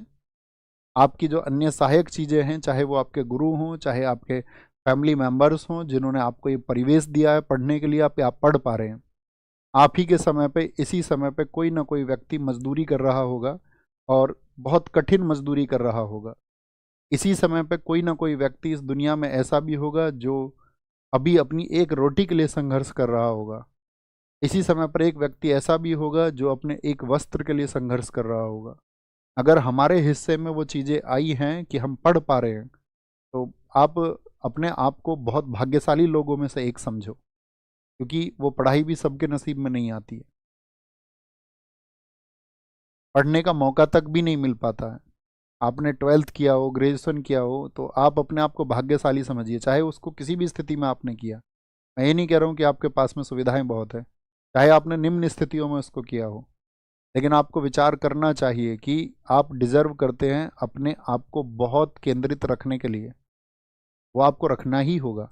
कभी भी अतिरिक्त ख्याल जो मन में आते हैं, आज मैं एक चीज़ सिखाऊंगा आपको, मुझे कक्षा के याद में दिलाना। मैनिफेस्टिंग के बारे में मैं आपको बताना चाहूँगा। मैनिफेस्टिंग वो प्रक्रिया है जिसमें आप अपने ख्वाबों को, जिन ख्वाबों को आप देखते हैं, उनको पूरा करने की जो प्रक्रिया है उसको मैनिफेस्टिंग कहते हैं। तो आपने जो ख्वाब देखा है, क्या वो सच में पूरा हो पाएगा? क्योंकि ख्वाब तो सभी देखते हैं। तो मैं अगले 2-3 दिन में, मुझे याद दिला देना, मैं आपसे मैनिफेस्टिंग पर बात करना चाहूँगा कि कैसे सच में आप उस हकीकत को पूरा कर सकते हैं। हम आपसे डेली 5-4 मिनट बात करेंगे उस वाले पे, 2-3 दिन में। और यदि आपने उसका अनुपालन किया, फॉलो किया, तो मैं आपको विश्वास दिलाता हूँ आप जरूर सफल होंगे। क्योंकि कुछ ही लोग होते हैं ना जो औरों से विशेष होते हैं। तो आप औरों से विशेष यदि बन गए तो आपको मिलेगा, और यदि औरों के जैसे हुए तो फिर बाकी ऐसा ही सब कुछ है। तो 1717 में फर्रुखसियर ने दस्तक जारी किया। दस्तक, दस्तक, दस्तक जारी किया। डॉक्टर हैमिल्टन, सारे लोगों ने जारी किया। ठीक है, फर्रुखसियर ने दस्तक जारी किया। फर्रुखसियर, क्योंकि इसको क्या दिक्कत थी भैया, इसको कोई बीमारी थी। Farrukhsiyar issued a Dastak, issued a Dastak, Dastak इन, किसी को भी हो सकती है यार, हमें तुम्हें किसी को भी हो सकती है। तो इसमें क्या, दो चीजें क्या हुई, एक तो इसमें क्या हुआ, दस्तक में दो चीजें कही गई कि भैया अंग्रेजों को तुम छेड़ना मत, ये कितना भी इंपोर्ट एक्सपोर्ट करें। इसमें दो चीजें की गई कि बस ये पैसा देंगे सालाना 10,000, 10,000 वार्षिक, 10,000 रुपए, दिनार समझ लो, 10,000 रुपए वार्षिक देंगे ये। और उस 10,000 रुपए में क्या होगा, सूरत के बाकी जितने भी टैक्स होंगे वो फ्री रहेंगे। बाकी ये कहीं भी सामान लाएं ले जाएं, कोई इंपोर्ट एक्सपोर्ट अतिरिक्त करनी लगना, बस 10,000 रुपए इकट्ठे देंगे सूरत के। 10,000 रुपए वार्षिक में सूरत के सभी कर माफ। ए ट्रेड फ्री टैक्स, क्या बोलेंगे, ए ट्रेड फ्री टैक्स नहीं, trade free business, trade free business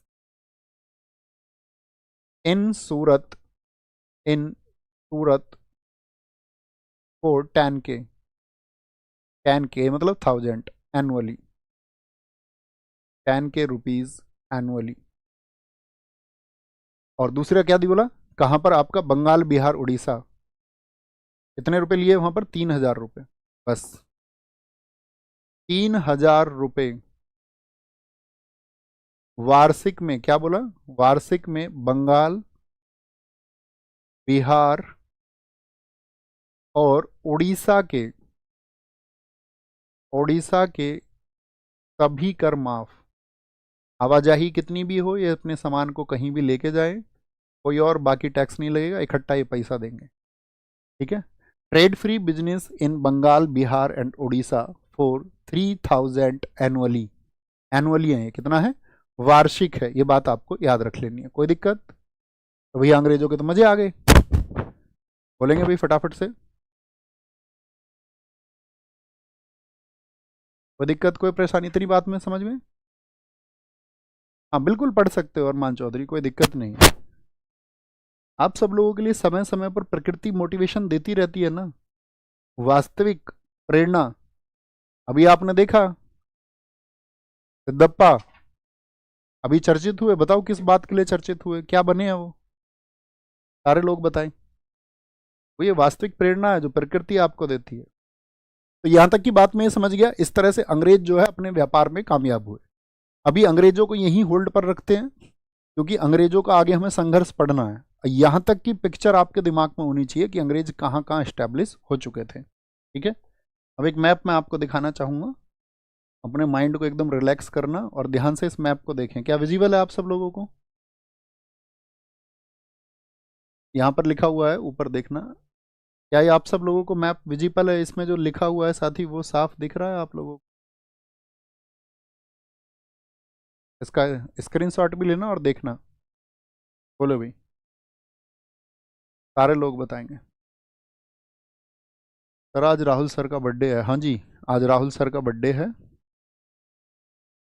चलो राहुल सर के बर्थडे की खुशी में एक अनाउंसमेंट करते हैं।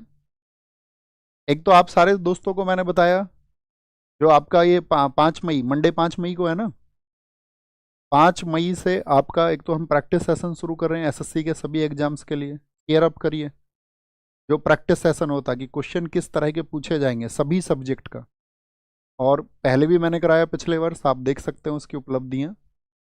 नायक था, और एसएससी का चाहे सीजीएल का एग्जाम हो, चाहे एमटीएस हो, चाहे कोई भी आपका वनडे एग्जाम हो, चाहे आप दिल्ली पुलिस के लिए तैयारी करते हो, चाहे आप यूपी पुलिस के लिए तैयारी करते हो, या किसी भी वनडे एग्जाम के लिए आप प्रिपरेशन कर रहे हैं, चाहे आप सीपीओ के लिए तैयारी करते हो, चाहे सीएचएसएल के लिए तैयारी करते हो, तो 5 मई से हमारा सेशन शुरू होगा। ठीक है, और वो शुरू होगा आपका इसी चैनल पर 3 बजे से। 3 बजे से हम उसको रखेंगे, नायक 2.0 नाम रहेगा। और इस बार कोई भी एसएससी का एग्जाम हो या वनडे एग्जाम हो, उसमें आपको मैं ये कह सकता हूँ कि प्रोडक्टिविटी की बात मैं कर सकता हूँ कि उस एक सीरीज से ज़्यादा क्वेश्चन आपको कहीं से नहीं मिलेंगे, ये मेरा वादा है आप सब लोगों से। उतनी मेहनत हम मिल के उसमें करेंगे, और टोटल सेट उसमें होंगे आपका लगभग 30 से 35 सेट होंगे, और हमारा डेली क्लास चलेगा वो 1.5 आवर के आसपास का ही क्लास होगा, 1.5 घंटे के आसपास का, है ना। रखेंगे हम रोज 30-35 क्वेश्चन रखेंगे। ओके, यहाँ तक की बात क्लियर है? यहाँ तक की बात में कोई इशू तो नहीं? अब देखो मैं इस मैप में क्या दिखाना चाह रहा हूँ। दूसरी एक चीज मैं आपको बताना चाहता था, इस बार जो 10 मई होगी, इसको जो हम उस बात काम कर रहे थे अपना, जो कंप्लीट जीएस की बुक थी हमारी, क्योंकि स्टैटिक अपनी थी, एक स्टैटिक पोर्शन है, काफ़ी एग्जाम्स में आता है, लेकिन एक कंबाइंड बुक नहीं थी कि मुझे अगर भैया एक बुक पढ़नी है जीएस के लिए, कॉमन बुक अपने सिरे से बहुत लंबे समय से तैयार हो रही थी, मैं बीच में समय भी नहीं दिया उसको, है ना, क्योंकि वो डिले होती रही थोड़ा, मैं कहता तो कई बार रहा 1 साल से, लेकिन अभी वो अपने साथ ही अंतिम दौर पे है। तो पॉसिबल इस बार ये होगा शायद 10 मई को वो आप सब लोगों के लिए उपलब्ध होगी 50% प्राइस पर, अपने आधी कीमत पर। वो एक ही दिन होता है हमारा, 10 तारीख को जो सेल होती है बुक की। तो एक कंप्लीट जीएस बुक है, और मैं इन्फॉर्मेशन आपको दे दूंगा क्लास में अगर वो तैयार होती है। ओके, इसमें अब देखिए यहाँ पे लिखा हुआ ई फॉर इंग्लिश।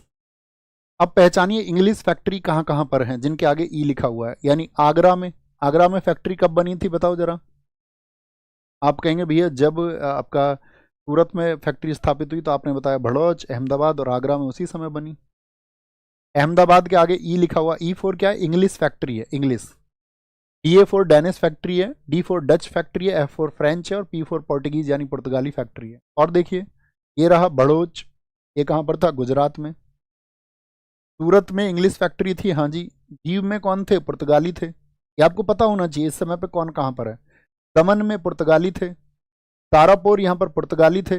मुंबई में, मुंबई किसको मिल गया है आपका 1668 में? अंग्रेजों को। अभी हम इंग्लिश कंपनीज को देख रहे हैं सिर्फ। गोवा में पुर्तगाली हैं। इधर देखो अंग्रेज कहीं भी नहीं है। इधर आप देखेंगे तो चेन्नई किसको मिल गया? अंग्रेजों को। इसके आसपास इसके प्रतिद्वंदी, इन सबसे संघर्ष होगा आगे, तब मैं पूछूंगा आपको भैया क्लियर है नहीं है? हाँ जी क्लियर है। कोलकाता में अंग्रेज हैं कि नहीं है? हाँ जी। हुगली नदी के तट पर मैंने कहा आपसे ये आ गए थे, हाँ जी भैया, बंगाल 1651 में आए थे। पटना में भी उसी समय पर ये आ गए थे आपका। चिंसुरा में कौन है? यहाँ पर डच लोग हैं। चंद्रनगर ये आपका साथी, ये यहाँ पर फ्रेंच लोग हैं। फ्रेंच आएंगे जब हम आपको बताएंगे। 1692 में फ्रेंच लोगों ने यहाँ पर अपनी बस्ती बसाई थी। पांडिचेरी में उन्होंने 1674 में बसाया था। ओके, कोई दिक्कत, कोई परेशानी इस बात में बोलेंगे? बहुत बढ़िया सर। मेरा एक डाउट है, जो प्रैक्टिस सेट आप कराओगे वो कॉपी में नोट करना। हाँ जी, हर हाल में उसका एक एक अक्षर नोट चाहिए मुझे आप लोगों से। कभी भी एग्जाम हो इस साल से अगले साल तक का, तो वो तैयार करना। आज यहीं पे एंड करते हैं क्योंकि टाइम हो गया इसमें। अंग्रेज आप लोगों को समझ में आए? अंग्रेज आप सब लोगों को समझ में आए? ठीक है। अब कौन कौन से दो हमारे बच गए, तो समय की बाध्यता के चलते हुए इसको यहीं पे अभी एंड करते हैं। भैया ये बताएंगे, फ्रेंच को करेंगे, छोटा टॉपिक है, कल की क्लास में, कोई जल्दबाजी नहीं है हम लोगों को। फ्रेंच और डेनिस को कल करेंगे। ओके, छोटा टॉपिक रहेगा बहुत, कल की क्लास आप ऐसे समझ लीजिए। वो लगभग एक टॉपिक हो जाएगा आपका 40-45 नहीं, 1 घंटा तो लगेगा। फिर उसके बाद में संघर्ष हमको पढ़ना है, अंग्रेज और फ्रांसीसियों के बीच में कर्नाटक युद्ध कैसे हुए, मराठा वॉर में अंग्रेज कैसे जीते, आपका जो सिखों पर उन्होंने विजय पाई आपका 1845 में, या मराठाओं पर 1818-19 में कैसे उनकी विजय हुई, या आपका उन्होंने जो कर्नाटक मैसूर से संघर्ष किया 1799 में, उसका अंत 4 युद्धों के द्वारा उन्होंने कैसे किया, सब हमको जाना। ओके, किसी भी एग्जाम के लिए नो डाउट आप ये क्लासेस कर सकते हैं, किसी भी एग्जाम के लिए। अच्छा, आपको अभी तक ये एहसास नहीं हुआ खुद ही, ये तो स्वयं अनुभूति आ जाती है इस बात की तो, कि हम क्या कंटेंट पढ़ रहे हैं। वो साथी इतना विशेष है कि शायद जब आप परीक्षा देंगे तो आपको तब पता चलेगा, जब आप उसका कंपैरिजन करेंगे कहीं तब आपको उसका पता चलेगा। बगैर कंपैरिजन के तो नहीं पता चल सकता। परीक्षा कोई भी हो, आप एक बार दे के आइए और फिर मूल्यांकन करना बाकी सब कक्षाओं का या इन कक्षाओं का, तो आप समझ पाएंगे तब। उसके बाद में यही कह सकता हूँ। डच कारखाने बताएं जी भैया, डच कारखाने। डच कारखाने बिमलीपट्टम आंध्र प्रदेश 1641 में, कब? 1641 में ओपन हुआ आपका। कराईकल में कब उनका खुला था आपका? 1645 में। कोचीन में कब खुला था आपका? 1663 में। चिंसुरा 1653। इसको याद रखो, डचों का कारखाना चिरसुरा बंगाल में 1653 में, इनके 2 वर्ष पहले अंग्रेज गए थे 1651 में। ये बहुत जरूरत पड़ती है। मुगल काल में डच व्यापार के संबंध में निम्नलिखित कथनों पर विचार करें। डचों ने बंगाल में हुगली के माध्यम से रेशमी, हाँ जी, रेशमी वस्त्रों का मैंने कहा था ना, इन्होंने शाहजहां ने इनके व्यापार पर रोक लगाई, तो हुगली में यही काम करते थे। डचों द्वारा सूरत में लौंग नहीं भैया, यहाँ संग्रहित नहीं करते थे, क्योंकि दक्षिण में ये मसाले होते तो दक्षिण में ही संग्रहित करते थे, केवल एक। अभी पूछा गया CAPF 2024 में। डचों ने बंगाल में अपनी पहली बस्ती स्थापित की थी। डचों ने कहां पर स्थापित की थी अपनी पहली बस्ती? बंगाल में। तो बंगाल में कहां पर? चिंसुरा 1653। बेदरा का युद्ध ब्रिटिश सेना और डच सेना के बीच में कब लड़ा गया था? 1759 में, जिसको चिंसुरा का युद्ध भी हम कहते हैं। ब्रिटिश ईस्ट इंडिया कंपनी के बारे में निम्नलिखित में से कौन सा कथन सही है? British east India company, Karnataka public service commission, इसका गठन 1599 में व्यापारियों के एक समूह द्वारा किया गया, जिसे द मर्चेंट एंड वेचर्स के नाम से जाना जाता है। हाँ जी। इसे 1600 में महारानी एलिजाबेथ द्वारा अनिश्चित काल के लिए, क्या अनिश्चित काल के लिए दिया था उन्होंने, या 15 वर्ष के लिए? ये गलत हो गया। उन्होंने 1608 में सूरत में एक कारखाना खोलने का निर्णय लिया। हाँ जी। कंपनी ने व्यापार पर एक अधिकार जेम्स प्रथम ने 1609 में खत्म कर दिया। नहीं, जेम्स प्रथम ने हमेशा के लिए कर दिया था, खत्म नहीं। ए और सी ठीक होंगे, केवल ए और सी सही हो जाए। प्रथम अंग्रेजी कारखाना हुगली नदी के तट पर कब स्थापित किया गया था? हुगली नदी के तट पर।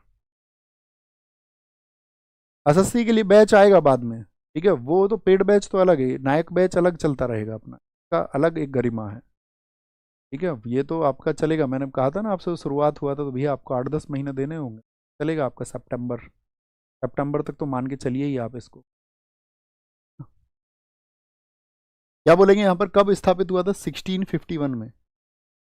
और जब इसके बाद में हमारा स्टैटिक जीके शुरू होगा तो स्टैटिक जीके और साइंस एक साथ शुरू होगा, है ना। या आपका अभी बना लेंगे एक टाइम, मैं आज सर से एक बार डिस्कस कर लेता हूँ। अच्छा, आप लोग चाहते हैं साइंस शुरू कर दी जाए आपकी, क्योंकि अभी आपका एक प्रैक्टिस सेशन भी बढ़ेगा 3 बजे, तो लोड आ जाएगा फिर आपके ऊपर। अभी धीरे धीरे चीज़ों को करते रहें। पहले डेनिस ईस्ट इंडिया कंपनी ने अपना परिचालन किस वर्ष में शुरू किया था? डेनिस कल बताया था हमने आपको एक क्लास में, डेनिस बताइए। 1616 में। ये कंपनी तो हमने आपको बता दी थी कल, और पूछेंगे आपसे। डेनिस लोगों से क्वेश्चन आप अभी नहीं कर पाएंगे, फ्रांसीसी आप नहीं कर पाएंगे, हम आज पढ़ाते तो कर पाते। ये क्वेश्चन है आप लोगों के लिए, ये होमवर्क है, ये आपको आंसर करना है। और कल की क्लास में साथी हम पढ़ेंगे आपका किसको, एक तो पढ़ेंगे फ्रेंच जो भारत में आए, डेनिस 2 लाइन है, छोटा सा टॉपिक है। ये 2 चीज़ें कल पढ़ेंगे, छोटी सी क्लास होगी। उम्मीद करेंगे आप इंजॉय करते हुए पढ़ते रहेंगे, उत्साह के साथ में पढ़ते रहेंगे। दोनों चीज़ें मैं आपको बता चुका हूँ। प्रैक्टिस सेशन की डेट लिख लीजिए। प्रैक्टिस सेशन आपका शुरू होगा, प्रैक्टिस सेशन आपका शुरू होगा साथी, क्या वो होगा 5 मई से। मैं ये कहूँगा कि आपने बेशक से कुछ भी पढ़ रखा हो, कितना भी सिलेबस आपका थ्योरी क्लास का हुआ हो, ये एक स्पेशल है, नायक 2.0। ये साथी एक स्पेशल सेगमेंट है, आपका स्कोर बहुत बूस्ट कराने का प्रॉमिस मैं आपसे करता हूँ। आप जब इसको कर लेंगे, लेकिन आपको प्रॉमिस ये करना है कि इसकी एक एक जो भी मैं आपको प्रोवाइड कराऊंगा इसमें चीज़ें, जो भी की पॉइंट्स मैं आपको प्रोवाइड कराऊंगा, जो भी फैक्ट मैं प्रोवाइड कराऊंगा, आप बार बार उनका रिवीजन करोगे एग्जाम तक, एटलीस्ट 1-2-3 बार। एक बार तो रिवीजन ये करना कि अगले सेट पे आओ तो पिछले का रिवीजन करके आना। आप किसी भी स्थिति में सही, चाहे आपका 10% सिलेबस तैयार है थ्योरी का, चाहे 20% है, चाहे 70% है, कहीं भी किसी भी स्थिति में हो, आप ये प्रॉमिस करना कि भैया ये मैं करूँगा, आपका स्कोर बहुत बूस्ट कराएंगे, प्रॉमिस टू यू। पूरा जी जान लगाएंगे इसमें, दम लगाएंगे।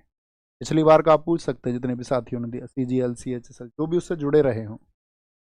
बाइलिंगुअल सेट होता है हमेशा, कोई आपको परेशानी नहीं होगी, ना तो आपको हिंदी में ना इंग्लिश में, ठीक है। नायक 2.0। और एक बुक कब आएगी जीएस की? जीएस कंप्लीट जीएस है, कंप्लीट, और थ्योरी बुक है ये, यानी हिस्ट्री होगा इसमें, हिस्ट्री होगा आपका, पॉलिटी कंप्लीट होगा, ठीक है, और हिस्ट्री पॉलिटी ज्योग्राफी इसमें होगा, इकोनॉमिक्स इसमें होगा आपका, साइंस होगा इसमें, साइंस होगा इसमें, और कौन सा सब्जेक्ट बचा इसमें बताओ? ज्योग्राफी हो गया आपका, स्टैटिक जीके बचा, स्टैटिक जीके के लिए तो वैसे वो सुप्रीम बुक है अपनी, ठीक है। तो ये सारे सब्जेक्ट जो हैं आपका ये इसमें रहेंगे। अरे मूल विधि नहीं हो सकती ना उसमें, कॉमन जीएस बुक में कह रहे हैं मूल विधि भी होगी। ओके, मैनिफेस्टेशन से बताइए भैया। देखो इस वर्ड को समझना, अपनी कॉपी पे लिखना, अगले 4-5 दिन में समझाएंगे साथ ही इसको आपको, है ना, यहीं समझा देते हैं। मतलब ये बड़ा प्रोसेस है आपको समझने में, मैं इसमें आपको, मैंने सीखा तो मैं उम्मीद करूंगा आप भी सीख सकते। मैनिफेस्टेशन, मैनिफेस्टेशन से मतलब है साथी कि देखो, अभी पेन रख दीजिए और मुश्किल से 2-4 मिनट मेरी बात सुन लीजिए, बहुत इंपॉर्टेंट रहेगी, बहुत धैर्य से सुनना। हम सबका एक ख्वाब होता है, कुछ ना कुछ होता ही है सबका। आप पढ़ ही इसलिए रहे हैं कि कुछ ड्रीम होगा, हो सकता है कुछ का ड्रीम यूपीएससी हो फाइनल, और हो सकता है अगर अभी आपके सामने आए ना वो सैफर्ड दरवाहे, तो सबने कवरेज दिया ना।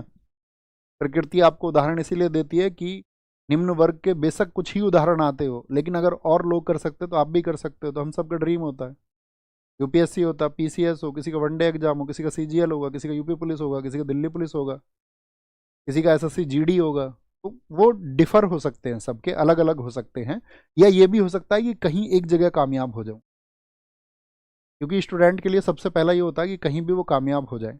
बस मैं आपसे ये कहूँगा, मैनिफेस्टेशन वो प्रोसेस है कि जो आपके ख्वाबों को पूरा करने के लिए आपको किन चीज़ों के लिए ज़रूरत है, ग्राउंड पर ज़रूरत किन चीज़ों की है जो आपको फॉलो करनी होंगी। आप एक बार थम्सअप करें, जी भैया फॉलो करेंगे। आप आने वाले कुछ दिनों में मैं कुछ चीज़ सिखाना, तो मैं आज आपको पहली चीज़ इसकी सिखा देता हूँ, और ग्राउंड पे अगर वर्क कर पाओ उस चीज़ के लिए, हकीकत में उसको अपना पाओ। तो मैनिफेस्टेशन वो प्रोसेस है कि आप जो पाना चाहते हो ना दोस्त, पहली बात तो उसका चित्रांकन आपको करना है। आप मुझसे प्रॉमिस करें, आप डेली 10 मिनट मेडिटेशन करेंगे, 10 मिनट एक मेडिटेशन आप करेंगे। और उस 10 मिनट के मेडिटेशन में क्या होगा, मेडिटेशन का मतलब है आप सुबह करें उसको, आराम से बैठें, आप अपनी आती जाती सांस पर ध्यान रखें कि आप सांस कैसे ले रहे हैं और सांस कैसे आपकी बाहर जा रही है। कुंभक होल्ड करना उसको, सांस लेना 2 सेकंड में, 1 सेकंड रोकना, 2 सेकंड छोड़ना।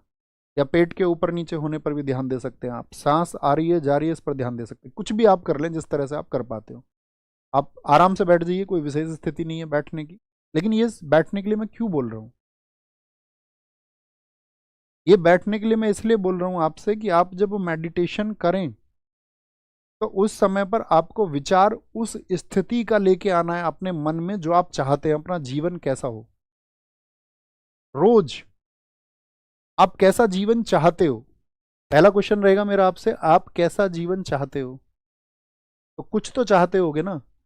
मान के चलो आप चाहते होगे कि मेरे मदर फादर है, मेरे माता पिता है, मेरे छोटे भाई बहन है, बड़े भाई बहन है, जो मेरे लिए सब कुछ कर रहे हैं, सेक्रीफाइस कर रहे हैं अपना। उन सबके सपने हैं कि मैं सफल हो जाऊं, मैं चाहता हूं उन सबकी ज़िंदगी अच्छी हो। तो आपको ख्याल करना है यहाँ पर, उन सबकी ज़िंदगी को इमेजिन करना है, अच्छी होते हुए देखना है एक बार। फेल्प्स जानते होगे ना, माइकल फेल्प्स, 23 गोल्ड है उनके। उन्होंने यही इंटरव्यू में अपने में कहा, उन्होंने कहा था कि मुझे जो पाना है उसके लिए सबसे पहले मैं चित्रांकन करता हूँ, मैं देखता हूँ कि हाँ मैं जीत रहा हूँ। उसमें मैं अपने चैलेंजेस भी देखता हूँ, मेरे लिए चैलेंजेस क्या क्या है, और उन चैलेंजेस को मैं दूर करने के लिए ग्राउंड पर मेहनत करता हूँ। तो पहली चीज़ क्या करेंगे, उसको इमेजिन करोगे। एक बार बोले यस, हम रोज उस बात को इमेजिन करेंगे, जरूरी नहीं है डेली भी करना, दूसरे तीसरे दिन कर लो, लेकिन उस बात को इमेजिन करो आप चाहते क्या हो। वर्दी चाहिए तो वर्दी में खुद को इमेजिन करो एक बार, आप क्या कर रहे हो, उससे आपके हैप्पीनेस कैसी है। आप कोई घर चाहते हो, वो घर कैसा है, उस घर में ऐसा नहीं कि तो आपने बस सिर्फ दीवारें सोच ली, उस घर की हैप्पीनेस के बारे में सोचो कि आपके जो फैमिली मेंबर्स है वो इस बात से कितने इफेक्ट होंगे, कितने खुश होंगे। आपकी माताजी जो आज परेशान है इस बात को लेकर के कि आप भविष्य में कुछ कर पाएंगे या नहीं कर पाएंगे, बच्चा मेहनत कर रहा है कर पाएगा नहीं, उस खुशी को सोचो कि आप जो सफल हो गए हैं तो ये कर पाएंगे। और इसमें कठिन कठिन यात्रा है, ऐसे भी नहीं होगा एक बार में आप कहोगे नहीं भैया, दिमाग वहीं अटक जाता है। आप ये करो, और जब आप इस प्रोसेस पर पहुंच जाए, 2-3 दिन में पहुंचोगे, 2-3 दिन बाद फिर दूसरी चीज़ मैं आपको बताऊँ। सिर्फ हमें 6-7 बातें इसमें करनी है, और बस ध्यान से पढ़ना है। पढ़ना तो आप सब जानते हैं, तभी आप ऑनलाइन क्लास में यहाँ आए हैं। लेकिन आपकी जो खराब चीज़ें उनको दूर कर देंगे, धीरे धीरे दूर होंगी लेकिन हो जाएंगी। ये प्रोसेस सोचना, ओके, अभी इतना टास्क देते हैं, जो समझदार लोग हैं वो समझ गए होंगे, वो फॉलो करेंगे। बाकी इस होमवर्क को लिखना नहीं भूलना। मिलते हैं कल। थैंक यू, नमस्ते, जय हिंद, जय भारत, टेक केयर।